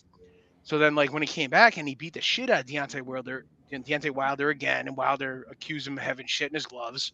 So it's like, all right, and then he's got to beat him a third time, and he's going, all right, this is the best right now that the heavyweight division has to offer me. He's like, then why would I hang around? And now this. Dillian White, who is the number. This is why boxing is so fucked up. Like Matt was just saying, he is contracted to fight this guy because there's not like that. Nick, are you familiar with this? Like the way the belts work in boxing? Of course not. All right, so this is why it's so fucked up. There's not like the UFC, like so that's actually just like fucking like the NFL. Like you're the Super Bowl champion in the NFL. If you're the heavyweight of the UFC champion, you're here. In boxing, there's all these different fucking things, right? So you have to unify the belts to actually become that. So it's like, all right, well, if this guy, but this organization over here, the WBO or whatever, can strip you if you don't fight their number one contender, which could be a different guy from this organization within X amount of months. So that's how he had. To the point where I'm pretty sure there's a thick and demented boxing title out there. So to the point where that's how Tyson Fury actually. That's why he's still called the lineal champion. Again, the lineal champion again is because you have to be the man to beat the man. The guy that unified all the belts, right? So Klitschko did it after he beat Evander, and then he had it for 12 years. And then Tyson Fury beat Klitschko. Tyson Fury never lost any of those belts. He was stripped because he went through mental problems through 2015, 2017. And they said, all right, well, we're taking all your belts away. And they got distributed all around these different fucking organizations. Now, how? So when they get distributed, like, do people have to fight for them or they just give them to someone? Yeah, but in all those, but you're signed to all those different organizations. It's almost like, I don't even know how to describe it, Maddie. We think like different, like professional wrestling organizations. Like this Dillian White might only be signed to the WBC, but he's not signed to the WBO and shit. Right. It's back to the territory days in wrestling. Yeah. You've got world class, and then you've got WCCW, and you've got XPW over here, where you've got all these different titles. And then back when the NWA was a thing, you would have that one NWA title that went to all these territories. That's what Tyson Fury currently had, and has always had. Yeah, exactly. So like, if you see like when you see back in the day when like Mike Tyson or like Evander's holding all those belts, that means like he won all those in those different organizations. Tyson Fury did that by beating Vladimir Klitschko in 2015. So he has all those belts. He never lost them. Right. They were just like, oh, you're unfit to fight. We're taking them all from you. And each organization was like, all right, you're back out getting. That's how Deontay Wilder started accumulating them and saying, oh, these are all mine now. And this guy's never going to take it back. And then Tyson Fury went in and just fucking demolished that person. And was like, all right. Well, is Wilder the guy that made the excuse that he wore like the fucking, he wore the thing to the ring? And 40, he's like, oh, yeah. Dude, I watched that fight though. It was the last one because my father, again, I'm obviously a huge Tyson Fury fan, but like I watched that fight with my father, one of the last things we did, and we watched it, and he's going, what the fuck's this guy wearing? I'm like, I don't know, just like this is, and he had the again, and we're not making this into that one of those kind of podcasts, but that it got like that, and that's why I love Tyson Fury. He's like, dude, he's like, I'm a white man, he's a black man, he's a fucking, we're just men who are gonna fight. Right. He's always had that mindset about him. That's why he's my favorite fighter. He's like, I don't give a fuck. He's like, two of us are just people who are going to fight. I'm not getting any during that, even the lead up to that. He's like, I'm not getting into any of this. He's like, I'm a fighter. We're just going to fight. So that's what Deontay did blame that his thing was 40 pounds and he had no legs to go into that against Tyson Fury. Right. I mean, it's only like a 80-foot walk. It's not like a. And it gets to the point with boxing when you've got all these organizations, all these associations, where when you're coming up through the ranks, you're trying to prove yourself. So you win those 6-7 belts at a time. Now, number one, it's impossible to defend them all. So you're going to get some stripped. Right. Then you get into the option where some guys, they worked hard to get to their spot. They don't want to lose it. So they're going to start ducking guys. Yeah. They're going to duck those guys on the way up. And then you're going to get more belt strips. So there's no one true champion. Well, that's the thing. There is the man who beat the man, the lineal heavyweight champion, which is Tyson Fury. He's like, I will fight any of these motherfuckers right now. That's how, that's how Klitschko got him. That's how Tyson got it. Before that, that's how Holyfield, all these guys got him. It's like, I will beat these guys and I will do this. Tyson Fury is a man who's never lost them, got them stripped, and is winning them back. That's why he's like, I got nothing else to prove. He's not. I mean, again, he's also a crazy he's a crazy person. Okay, yes, he is. He has issues, but we all do. Again, yeah, that's why I relate to him so much, man. That's the thing. Like he does, and yeah, he's like, and again, he was playing a part in those things right there, because that's what he has to do. He's the Gypsy King. Well, yeah, I mean, personalities go a long way when it comes to. Dude, all I know is when I walk around Troy with my Gypsy King shit, people give me a thumbs up, and I'm cool with that.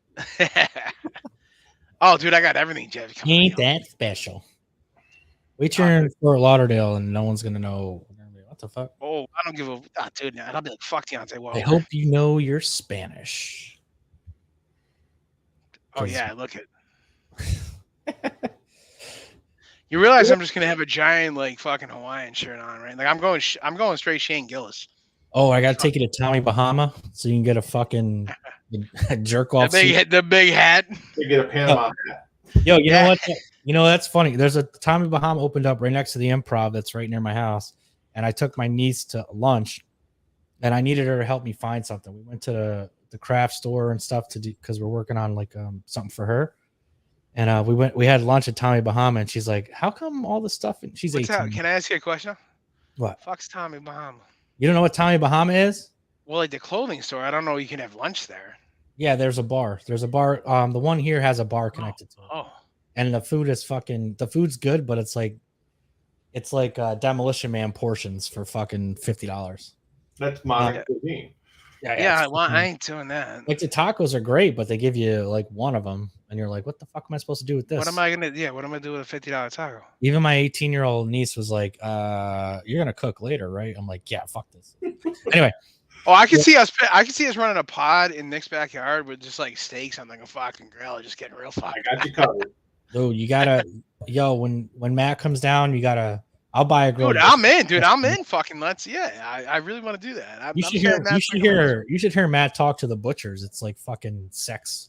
Oh, I'm not bad myself, but I would trust Matty O.C. Well, Matty O.C. was like before he was the GM of this place. He was the butcher for years. Yep. So my man walks up. You gotta watch out. You know. My man walks up and he's like, "Yo, what's up with that?" And it's like some kind of weird Chinese he says, and the guy comes out with like fucking filet mignons from fucking Kobe beef that's like 30-day age, and it's like, here you go, $2 a pound. So let's do this. Because he's in the clan. He's in like the. I gotta tell you. Can we pause? Can we pause it with being in the clan? No, it's not too that. No, not the clan. Like he's in like. With a C. Yeah, I gotta tell you, nothing cures a bad day quite like running Porky Pig through a bandsaw. Oh fucking hell! Oh Jesus Christ! Can you arrange that? I'm glad we're friends. Yeah. Do we know like some guys? I still got 7/8 of a pinky. I'm saying, dude. Yeah, he was he was a tough Irish bastard. He had to fucking squirt the thing till he put his fucking eye out. Dude, I remember we had that's a good fellas reference. We had a line up in grade school to dissect the pig, and Matt's just like, fuck it, I'm gonna do it every day. Yeah, fuck. Fucking things were a little dude, it's a little scale. Like the fucking thing was like, dude, they left it with ours. It was like, dude, they left him out for like 9 days, and they're like, hey, here you go, same one. Yeah, same one. Here you go. And it's like, dude, this thing is like fucking. There's bugs on this thing. Yeah. I believe that's when we started to throw like fucking protractors out of the window. All right, we're fucking bored now. Oh, I'm not bored. No. This is more fun. Oh no, I was talking about when we were in high school. I was gonna say. No, in 6th grade, when we're like fucking, all right, we're dissecting this, and it just got so bored we ended up throwing like meter fucking things out of the. There we go. Remember when I got? Yeah, the best part of that whole field trip is something you can't do anymore. You can't play a game called the Underground Railroad anymore. Oh my god! Oh, dude, that was my favorite part, dude. You can't do that shit anymore. Do you guys ever think about that? How fun that was? I talk every time I go home. Eventually, the conversation between myself and the sister. Dude, yeah. Because you can see the lights over here. What? The songs that were being sung. Do you remember fucking Wally going crazy? Wally? Yeah. He was getting in the fucking mirror. He would run into everybody's. Bro, he'd run into everyone's room and he'd go in the mirror and say, Bloody Mary, Bloody Mary, Bloody Mary. And then he lay back in his bed like a fucking nutcase. Yeah. Fucking psycho. Holy shit. We got Joey McGraw talking about who beefed. That fucking Joey McGraw, brother Bob getting loose. Anybody remember that one? This guy's fucking pulling his shit up. You know what's fucking wild is literally this week. Yeah, fucking Catholic school is fucking nuts. No, hold on. Literally this week. In the last week, I was reading something on, like on those, if you're scrolling through your reels or something, it's like Reddit things and like, can you stop those? How do you, I can't. I don't know, but like, whatever, like you come up on it and it's like, what's the weirdest thing you've ever did?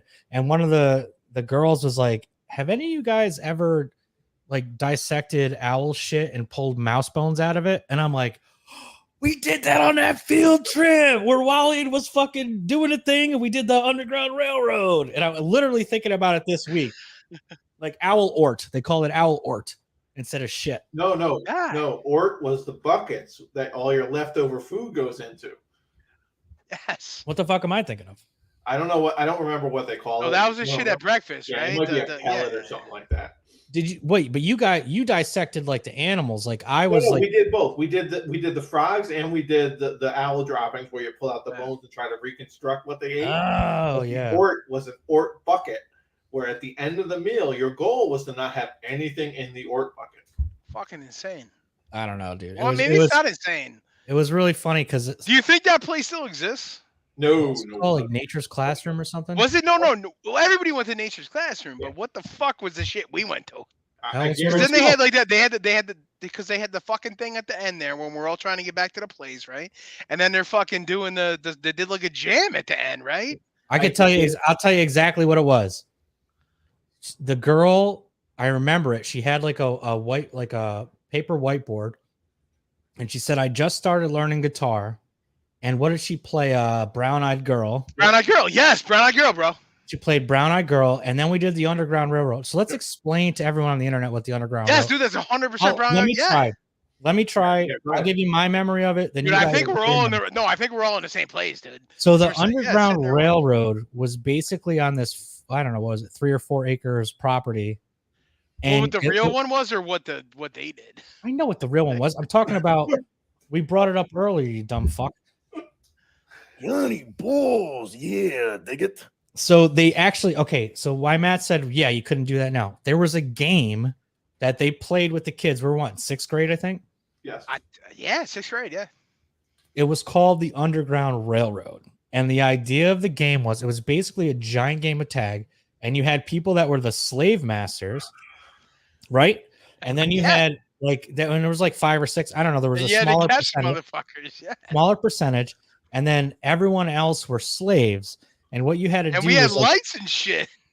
yeah, the slave masters had flashlights, and if you were running across the lawn, if you ducked down like this, they couldn't tag you. 100%.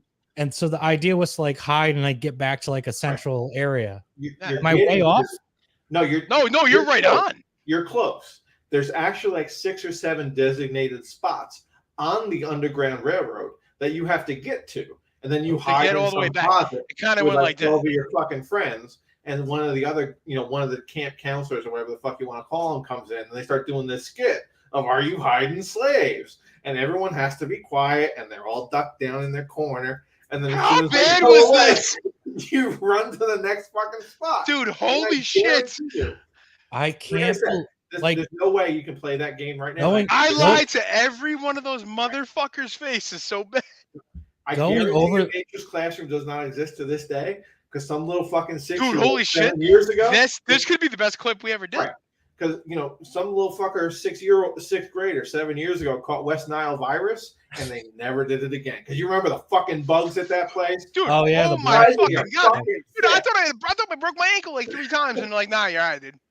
I'm like, dude, Bro. no, actually, hold on, no. This is what we went hiking through the fucking thing, right?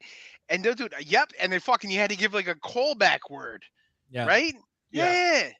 And it'd be like, fucking Matty Mullins, all the guys, we're walking down this thing. I'm going, this ain't fucking safe, dude. We're up here in like fucking church shoes. This is not the best idea. Totally unrelated, but was it in fact Joe McGraw that when we had the assignment to draw a Joey. picture of the Underground Railroad, he draws a subway station? Yes. That Sounds part's about true. No, that part's true. That's when and he would also run the gag of Brother Bob get loose because Brother Bob would come up and he was like, he would just be hitting on some. Dude, I remember Holy so much about that shit. trip. Dude, I remember fucking going and doing dinner, like doing the breakfast and shit. my- Oh man, My roommate was my best friend Timmy Diamond. I had Jimmy Morris. Oh, what a fucking guy. Great kid. And my counselor's name was Gus. I don't And know mine. I tell you why I know it's Gus, because even back then in sixth grade, Well, if you were with Timmy Diamond, you were in the cool people crew. I wasn't at the time. Sorry. I was definitely not a cool person. You were down. You were the one. No, you were the one that's at the end of the hall, right? Where the fucking. That's where Yeah. Wine had like the 3 people room. Yeah, I was fucking down. Yeah, no, I was down on the other side. I was in the first room. Fuck off! I upstairs. wasn't in that one. All right. Yeah. I was in the first room upstairs. But the reason I knew he was Gus because even then I was a dickhead and I would call him Gus like from Cinderella. You know the mouse. Gus, hey, Gus, and they fucking hated me, bro. Dude, that was a fucking wow. That was think about that fucking. You could not do that right now. Like Dude, think about just because like dude, we were there with like a bunch of the girls from fucking. You can't do that. Holy shit. Nope. But people were legitimately freaked out when Wallin was doing the Bloody Mary thing. Yeah, Because Dude, I think your boy Chris Remember Murphy called like fucking his mom, didn't he? I think your boy Chris Murphy called his mom, right? yeah. I think so, Yeah, we were in the middle of like the Catskills, bro. There was no, like we're way the fuck up there. That's which now thinking about it as we all talk about it and like at least that's a little troubling. honestly, I think it was like 10 minutes outside of Lake George. Was it really? Yeah. Yeah. But no, actually, still though, a little troubling. So It who was are included. like actual? No doubt about who are actual class teachers there though? I can't fucking name one. Who's defending us? Xavier, the guy that went to Xavier, Mr. Yeah. Kelly, Shit. Mr. Kelly. Yeah. Mr. there you Kelly. go. Mr. Kelly was there? Caffarella, I think. Mr. Kelly was there. Yeah, dude. Maybe. Mr. Dude, I Morales? threw elbow at that guy. Oh man. Oh Was it? no, she dude. Oh my love. Yes, Dude, Morales was. When dude, the fucking, she let us buy the fucking fake ass Oakleys in New York City. That was Yes. in New York, though. I got a. With her boyfriend, then I'm like, I'm pretty sure this guy stabbed a couple This people. guy, I'm like, that guy fucking knew what was Oscar, going on. Oscar, that guy knew what was up. That His name was Eddie. Eddie, his name was Eddie. Eddie. Yes, his name was Eddie. Because you know why I related to that? Because it was around that time that my favorite show was New York Undercover, and it looked just like him. Yes. That's exactly. And then why. she looked just like exactly New York Undercover. I'm like, dude, I love this girl. I'm in love with this girl. Like that's Eddie's girlfriend. Yeah, That's 100%, exactly why he looked like the dude on New York Undercover. Eddie, and Richard she looked something, just and- like Nina Perez. Yeah, And you know the lady that was eventually on Dexter, which is what Matt does. yeah. now. I'm sorry, Rita Moreno, right? That's her name, Rita Moreno, I believe. Fuck, man. If you look it up, yeah, she was on Oz and stuff. Rita Moreno at the time, but yo, she was badass during that. And his name is his name is Michael DiLorenzo. He was in like he was actually I don't know. No, Malik Hill, but yeah, you're right. No. That's you're thinking of the other guy. You're thinking of the black dude. I'm thinking of Michael That's what he DiLorenzo. looked like. He was a black guy. Michael, yeah, no, not her boyfriend, dude. It was the Mexican fellow. It was Michael DiLorenzo, and he was in the fucking he was the Mexican dude or the Puerto Rican dude that was in what the fuck is the Michael Jackson video when they're dancing at each other. Bad. Mario Van Peebles. No, Michael, motherfucker, I'll send it to you. Yeah. Put it up on the screen. Nigger. Sorry, that was out loud. I was calling you that. Sorry. Yeah. Clarification. Let's Michael DiLorenzo, this fucking guy. That show was amazing. It was literally my favorite show. Yeah, but she looked like that curly hair. Yeah. And then the boyfriend in this show was Michael DiLorenzo.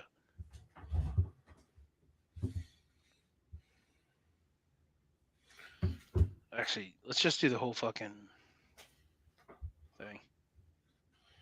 But yeah, you definitely can't get away with that shit anymore. No, I mean, dude, even that trip to New York City, it's like they were all fucking like probably dead. I remember getting ripped off by a pretzel vendor. Yeah, there we are. We're these like Catholic school kids going, this is awesome. Yeah, I think I gave him a $10 bill for a street pretzel, which had to be like $3.50. I got no change back.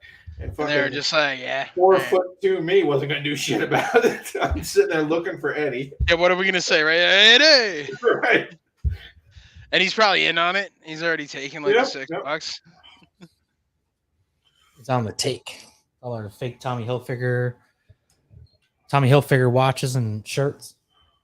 I just sent the trailer to you in fucking our text, Nick. But dude, he wasn't Malik Yobu. He was like Eddie. Yeah. Well, dude, that was my favorite show at the time, literally. that's where I was like, shit, this is gonna be awesome. And I'm like, wow, this shit's real. Like, people are, just, what I thought was my parents would never buy me these $100 Oakleys. Which, by the way, can we get into that? We buy our shit ourselves and stuff all the time. It's like, dude, yeah, you'll never get a Nintendo. And then I'm like, back then it was like $120. I'm like, the fuck. You're fighting me about this.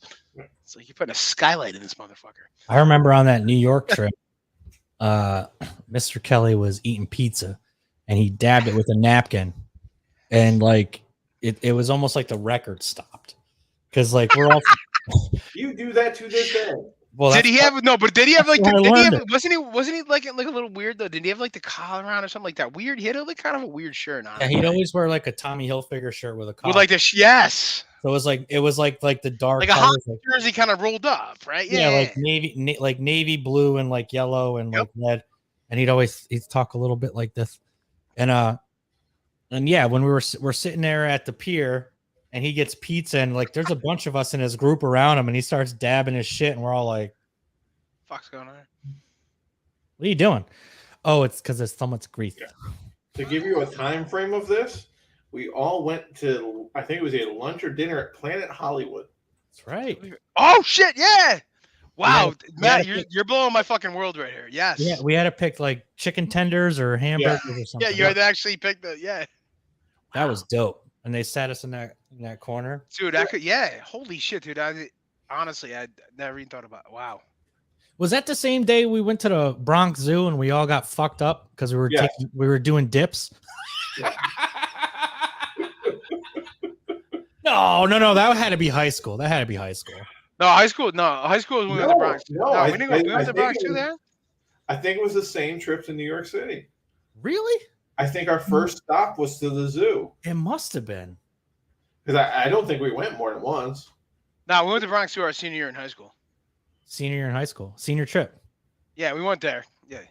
I got fucking ton of pictures of it, man. That's when the fucking people were following the one bitch was following Fisher around with like her boyfriend and was ready to stab him. Now, that definitely happened. That makes more sense because I was with you and the Daves and I think Loya and a couple other people. Yeah. And we were doing dips and I was so fucking high. And then we tried to, we like snuck beers. Yeah. That was because you got like, I didn't do any nicotine. So I was doing like a fucking, what are they called? Oh, we were ripping fucking, yeah. Yeah, you were dipping. Yeah. That was our senior year of high school. I pulled off the shirt and I got my wife beater. I'm fucking running around doing like, oh, dude, yes, that was, I got pictures of that. Yeah, fucking monkeys over here. Like, I didn't know what was because he had never dipped before, so he threw in a monster liquor, dude. And we had like, somehow one of them, it wasn't even me. Somebody got some liquor on that trip. I don't even know how the fuck they did it. I think it was Loya, to be honest with you. Well, God bless that guy. God bless him, but fucking at the time, like, dude, no, 8th grade, dude, I don't think we did any of that. Like, I didn't, unless I was not involved. Fucking St. Bridges, I don't think we got anything in there outside of like fucking looking at Miss Morales' ass. Hey, yo. But yeah, dude, I swear to God, it's right out of New York Undercover. That's why she looked exactly like that girl. I thought. Oh yeah. Rita Moreno, and then I thought the Eddie guy I remember as not Malik Yobo, the other fella. Yeah. You're right. All right. You right. What's up, Bob? But there's actually a lot of good actors and actresses that came out of that show. They were like went on to shows. It was like, holy shit. They're like 10 years old. You want to be on the show? What's up, dude? Be on the show? I was hoping this is like another one of his like people are like, hey, we're on. He's got a guess. He's just got 4 legs. We got a 4-legged guest here. There ain't that puppy. Oh, Jesus Christ. This is B.A. Brackus. Say hi. All right, so Scooby-Doo does not have a movie coming out on Thursday, but the Batman does. This is Scooby-Doo. Say hi. The Batman. Say hi. The Batman.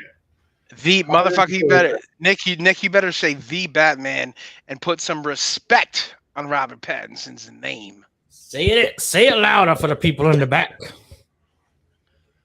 Louder. I don't know. People think he's a twink, man. I don't know why. I'm not sure you know what that word means.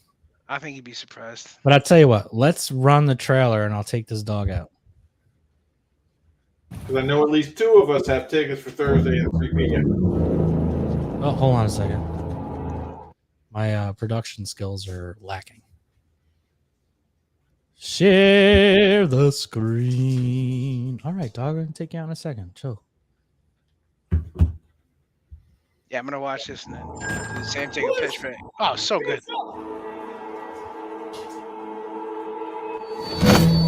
Stay still.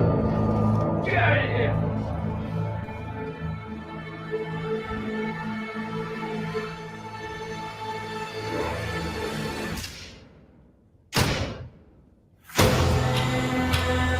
Fear is a tool. When that light hits the sky, it's not just a call. It's a warning.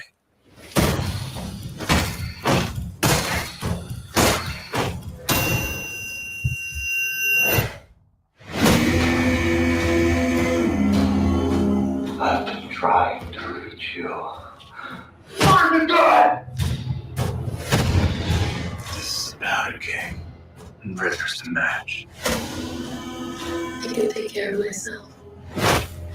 If this continues, it won't be long before you do nothing less. I don't care what happens to me. It's only gonna get worse for you. Whoa! Take it easy, sweetheart. Hear everything they say. Patience. Maybe we're not so different. Who are you under there?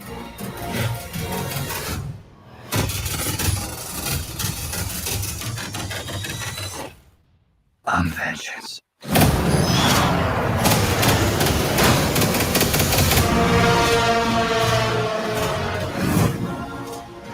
It's black and blue and dead all over.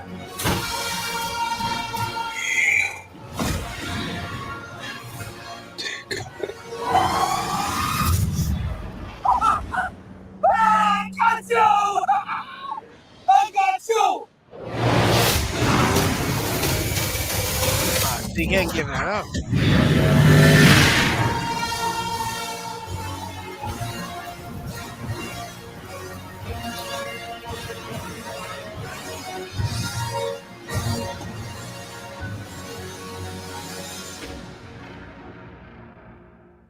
Sick. I gotta tell you, every time I see that trailer, I think to myself, "Who's playing Penguin?" And then I remember it's fucking Colin Farrell. They did a great job. That's the fucking most you impressive don't thing, know. I think, right? Right. You Yeah, take a yeah, look, yeah. and you can't tell that's Colin Farrell. Not at all. And what has me like kind of fired up is that they've already greenlit an HBO Max show called The Penguin with Colin Farrell as the Penguin. So it's like, you know, he's in this movie. I think in one of his interviews he said he's in it like 5 or 6 scenes or something, which is still Well, significant. yeah. So I'm not expecting, as you guys are a little more into it than me, but I'm pretty much into it, like further than I usually am. Like, so I'm not expecting to see him a lot, basically. Well, it's a 3-hour movie. Okay. So like off the bat, it's well, no pun intended. It's like one of the longest superhero movies It's gonna be like they've ever another made. lead in, yeah. And the idea of the movie is that it's a detective drama. It's like a crime movie. It's like Which I love. Yeah, it's like Kiss the Girl. Is that the one, Kiss Girls, with Morgan Freeman? Yeah, Kiss Girls, yeah. Kiss the Girls are like 7 or like Zodiac or something like that, where the Riddler is like the Zodiac killer. And so it's really focusing on Batman being a detective. Yeah, honestly, that's why I've been more involved in this than like previous ones. To be honest. And since you brought up Zodiac, if you have not seen Zodiac, change that as soon as you possibly can. Are you out of your mind? I study that movie. I love, and Robert De Niro. Fucking I study it. I'm probably gonna watch it this week. I haven't seen it. Not gonna lie, boys. Can I take a second though? I have to take a piss right now. Actually, talk about literally. I mean, don't talk about that, but talk about fucking talk about Zodiac. It's literally that's you never seen Zodiac with like De Niro playing that report? Oh my Lanta. Oh my Lanta. Oh, it's amazing. 30-second commercial break, Matt. We'll be right back. Ladies and gentlemen.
You're muted, Nick. I am muted, and now I'm back. All right, so talking about the trailer, pretty fucking wild, really dark. I mean, it's getting amazing reviews. That's right. I think it started on Rotten Tomatoes at like 94, and after about 200 of the reviews, it went down like an 87 or 88, which is still like crazy good. Now that is on Rotten Tomatoes. There's two scores. There's the I can't even remember what the fuck they're called.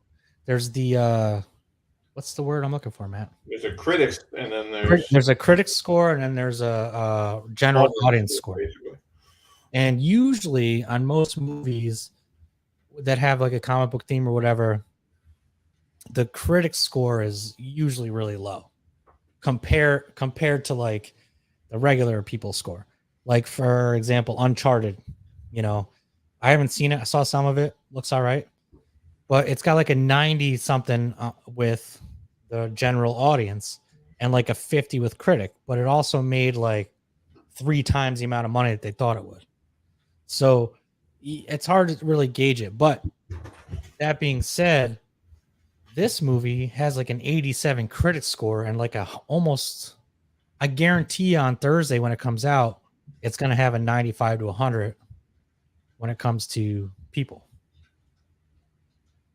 Just because, you know, if the critic score is that high, right? You know, especially in a superhero movie. Yeah, critic score is almost always going to be lower than the audience score. It's not a superhero movie; it's a detective movie. Hey, there he is, saying the right things at the right time. I'm always listening, Nick. Just remember that. What's it like to have me in your ear when you're holding your penis? Hey, it's like a Wednesday night.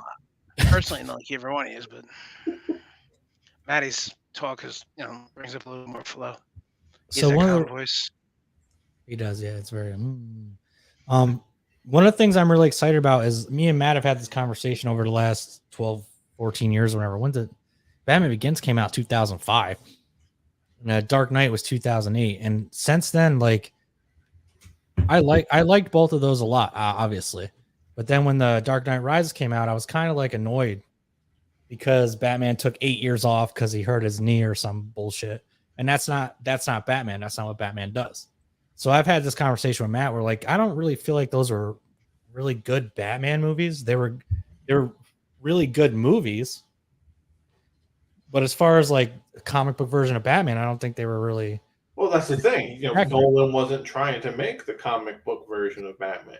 Nolan was trying to make what's going to happen if you bring Batman into the real world. And if you spend, you know, every night for 15 years kicking the ass of criminals, getting your ass beat a little bit, you're going to have those 8 years where you're not going to have cartilage left in your knee. Right. And that was always my main complaint with that trilogy was it wasn't like there was no detective. Well, there's a little bit of detective aspect, you know, when he was like pulling the bullet out of the wall or whatever. But not really. It was more of like he's a ninja and he has all this tech and stuff that's practical. But I feel like this is the movie that I've been waiting for decades, because I've always wanted to see a really dark, because like I have a couple, I don't collect comics anymore, but I do buy graphic novels every now and then. And there's a couple Batman stories that are just amazing, and they're really, really dark, and they're like, and this is what this movie is based on. Like it's a mob centric, like Batman's investigating, like doesn't know who the killer is or who's involved with it, or like how did this person get murdered, and then you're adding the Riddler into it, and it's like, I feel like this is going to be my favorite Batman movie ever, just based on the premise. And then all the positive reviews. Like, I feel like there's going to be people that. So are you setting yourself up too high right now, though? No, because I can be objective, but I'll watch it, and I feel like I'll appreciate the things that most people are like, oh, that's kind of corny. Oh, yeah, that's a good point. Yeah. You're like, that much of a fan, right? Well, I just like the 3 or 4 books it's based on, I've read 100 times. So it's like. Right. So if someone's like, oh, I didn't really like what that was, and I'm going to be thinking like, oh, that was like page 40 of whatever. It relates. Okay. Right. So like, there's one clip, for example, where he's talking to the mob boss, Carmine Falcone, and he explains, and this is not a spoiler, it's been around for 25 years or whatever. But Falcone's like, yeah, Bruce Wayne's father, I was shot in the chest, and we went to his house because I couldn't go to a hospital. And Bruce Wayne's father was a doctor. So his father saved this guy's life, and he's like the biggest crime boss in Gotham. Now there's literally a whole comic book based on just that interaction.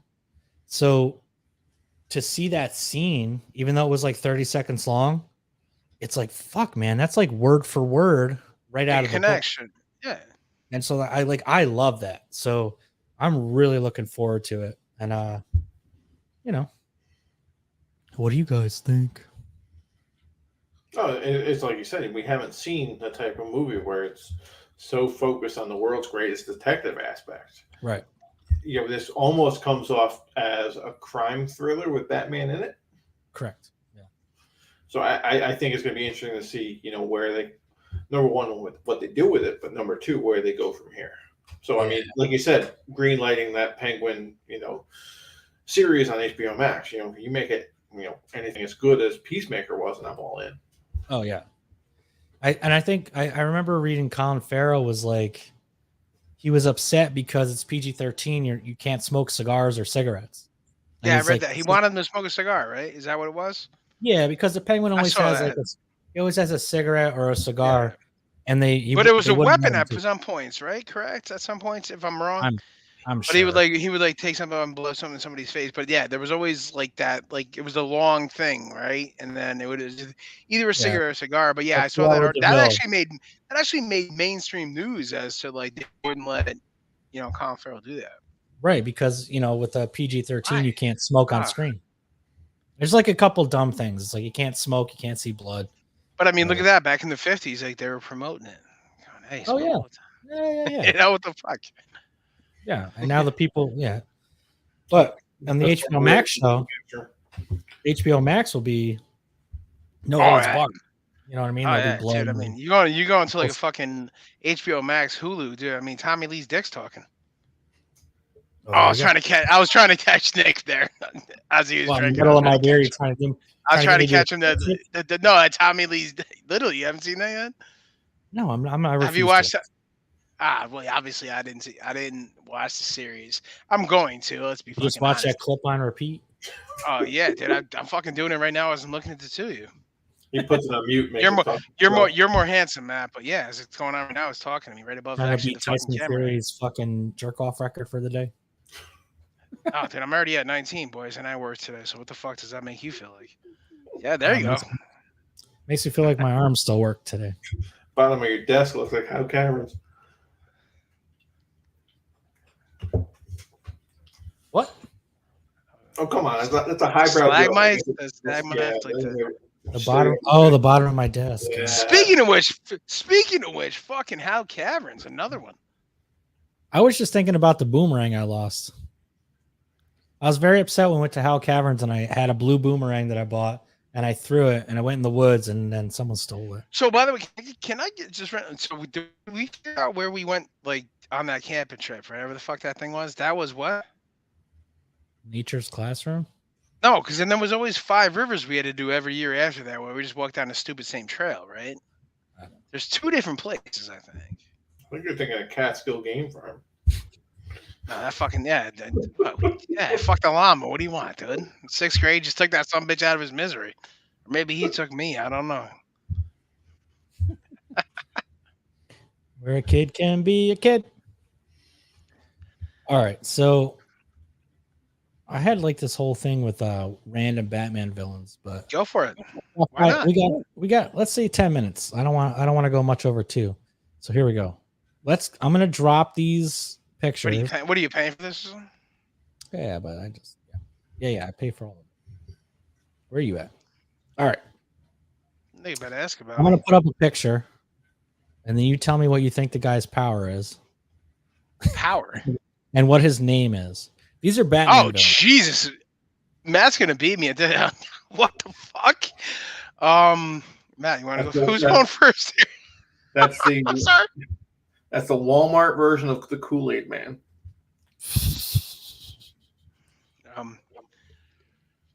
What do you think? No, that guy right there is the Splashler.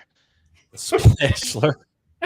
That's a Splashler, and he just went too many. He just went too many times a day, so his shit just. Actually, I see almost what looks like a C. Is that the Condiment Man? Is one of those ketchup and one of the other ones mustard and a pickle for a hat? God. Did you get it? Fuck you, dude. You know what? I have to call you a dork again. His name is the Condiment Man. You pulled the Condiment Man out of here? Oh god damn! Somebody is a real Batman villain, bro. This is not even. Yeah, Condiment and that's King, why actually. and that's why you hold on though. That's why you think people can't take the fucking movies. The Condiment Man. Condiment. His name is Condiment King. He's kind of his name should be Condom Man. Look at his fucking head. This is fucking ridiculous. What am I gonna do with this guy? Look at his fucking head. That's Condom Man. What am I gonna do? Yeah, fucking. Oh my, that guy. You're supposed to take that serious. Here's the breakdown. Created for the Batman animated series, the Condiment King is a Batman villain themed around condiments like mustard and ketchup. Yeah, so it's fucking. His name's not a lot.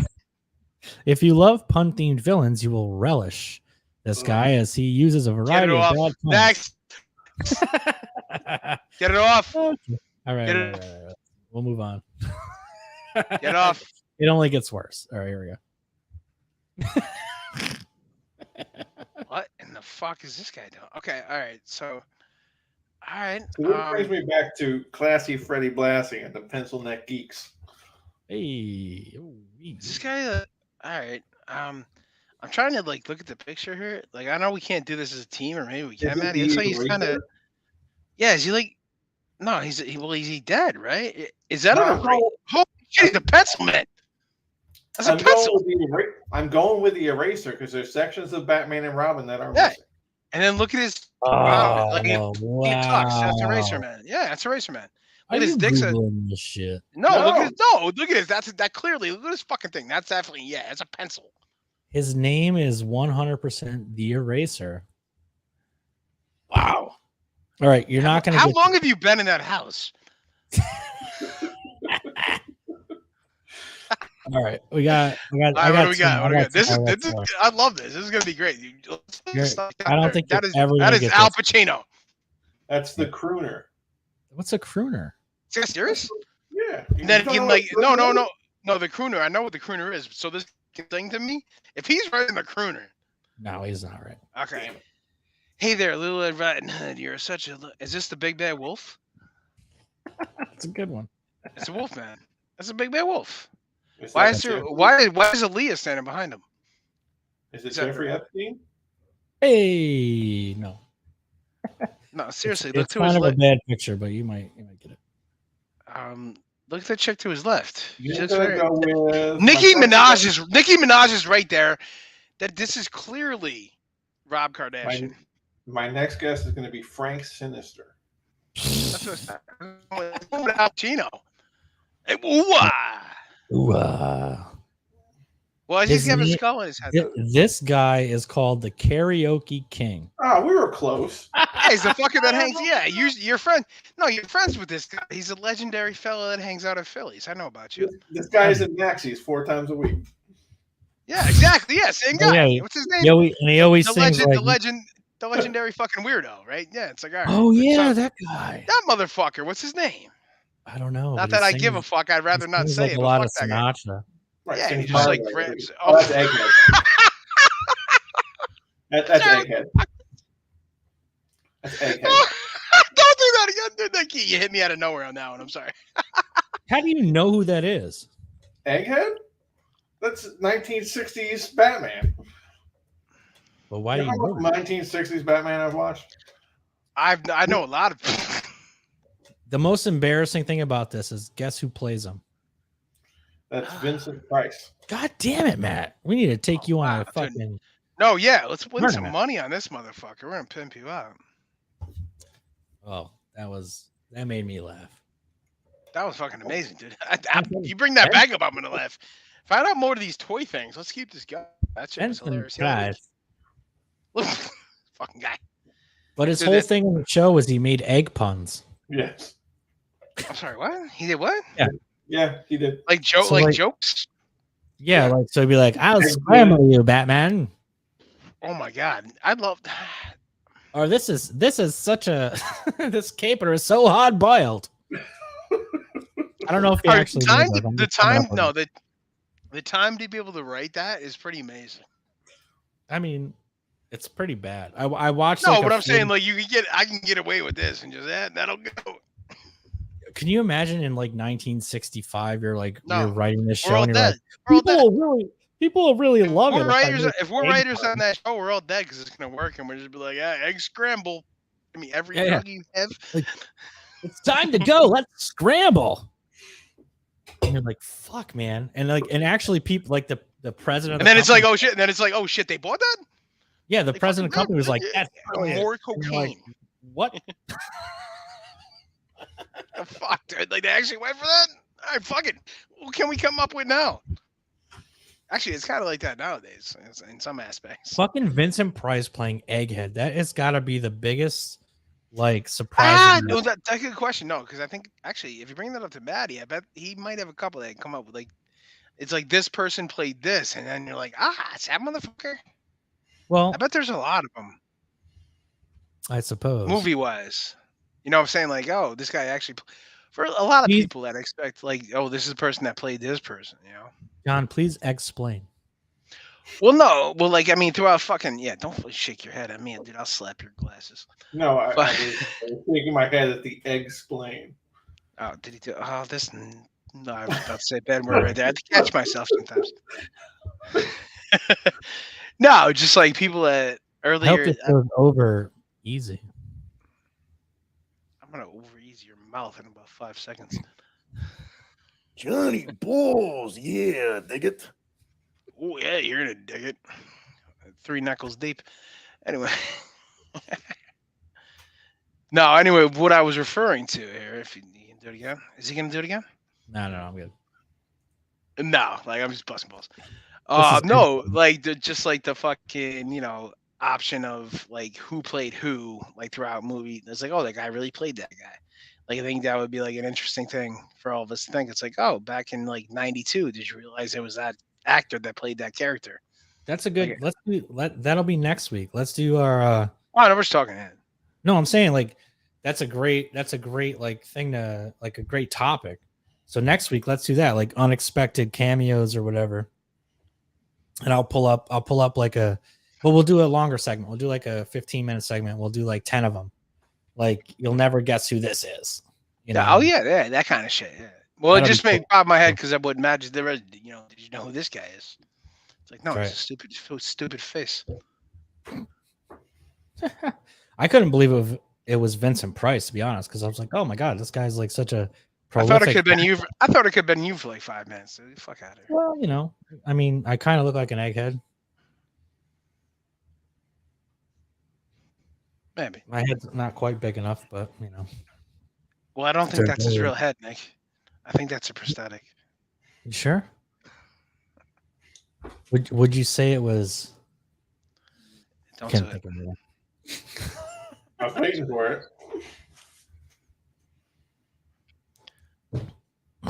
Nobody hit up Maddie for his awesome shirt yet. You guys are a bunch of yokers. We're I have to look up egg puns. It might be time to call it. That's right. Dude, this was so much fun today. And so final thoughts. Who's going first?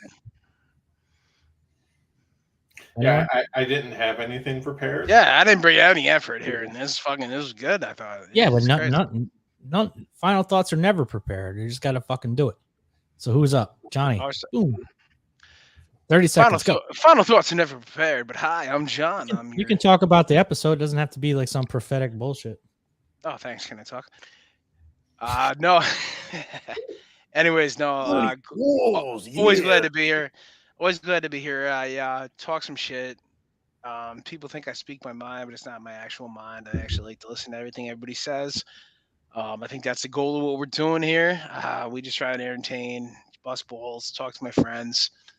And if something comes out of it that is helpful to anybody, good. If not, then what are you going to fucking do? Outside of that, yeah, that's about it, right? We just like to have fun, and see y'all next time. Matthias, Slava Ukraini.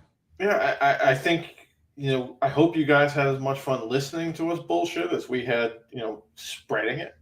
I think we kind of hit our wheelhouses tonight as far as, getting into the sports, the business aspect, some of the sillier stuff with the Batman villains. I would say if there's anything you guys want us to talk about, because between the three of us, we'll be able to find something to talk about just about anything. Got it all. Feel free to throw it in the comments, message the Facebook page, do whatever you got to do, get it out there. We'll do it the best we can. Hey, that's good. Nice promotional work there, Matthew. Look at you go. Matty Ice. I ain't just a businessman 9 to 5. That's right. Hey, but you are the best looking son of a bitch on this podcast. Fuck you, Kato. Yes, looking. Look at this guy. Look at this guy. He's the only one. He's the only one with fucking hair. Look at this thing. That helps. He's got a red mohawk. Like that's in right the now. Hawk with the Def Leppard shirt. My man's out there killing it, dude. He's out there crushing cougars, bro. 6'1", just fucking walking around that downtown, just walking around that bleeped area, just like, all right, dude, with a little scotch. I know about this guy. Maddie's 6'1", brand new glasses with the fucking sick frames. Nice red just mohawk. out there. I see like a scarf, maybe just like a fucking maybe like a Gryffindor. I know about you. I know about you. I'm a Ravenclaw. Not even caring, just like, dude, just at the bar. I've been at the bar with this motherfucker, dude. Confidence in this something bad. Just like, yo, we need it right here. I'm like, oh, well, this fucking guy, I'm with him. He's one of us. You learned that from somebody. I'm not gonna say who. Wow, he's taking credit, Matty. I am. Deserved. I'm right. This fucking dude, guy. Matt's got the nice glasses. He's got the mohawk. He drinks as much as me, but his face isn't swollen like mine is. So like, Irish, you're Italian. You might be right, motherfucker. Anyway, all right, what we're saying. So yeah, I kind of moving off to I don't know. I could have just went on. We could have just went on like another 15-minute rant. So let's try to tie it back in. So, all right, yo, thank you everyone for dropping in the chop up. Again, we're still in the beginning phases of the show, and like Matt said, we hit our wheelhouse, bro. Like it's like these guys are into certain things. John's into certain things. I'm into certain things. Matt's into certain things. And what's really fun about it is, like, for example, I don't give a fuck about baseball, but the two stories we talked about today were kind of interesting. And it wasn't about baseball. Right. But it tied into business and stuff like that. And that's, what we're all into. So, it's nice to relate to that. The anecdotes are great. And I just want to say, hey, welcome to the Chop Up. We do it every Tuesday. If you guys want to log in on Thursdays, we got another show called 90 Minutes. You'll never get it back again with John and Sean, and they're a little more serious. They don't talk about not this John, Jonathan. They talk about more serious topics like political topics and worldview stuff. They're not talking about comic books and shit like us, but it's another thing to tune into. However, every Tuesday, 7:30 Eastern Standard Time. Come and pop in. Again, it's sponsored by Bosco's Laser Designs. If anyone's looking for any kind of cutting board or some kind of wood, we can invest. Yeah, give me money. Give me money. That's good stuff. Good stuff. But anyway, that'll be that. So let's take it on a high note. Drop that beat. Ladies and gentlemen. Manny O.C. Yeah. Johnny Balls. Yeah, nigga. Ski Nicks. You were listening to Wind That Radio. You were listening to Wind That Radio. You were listening to Wind That Radio.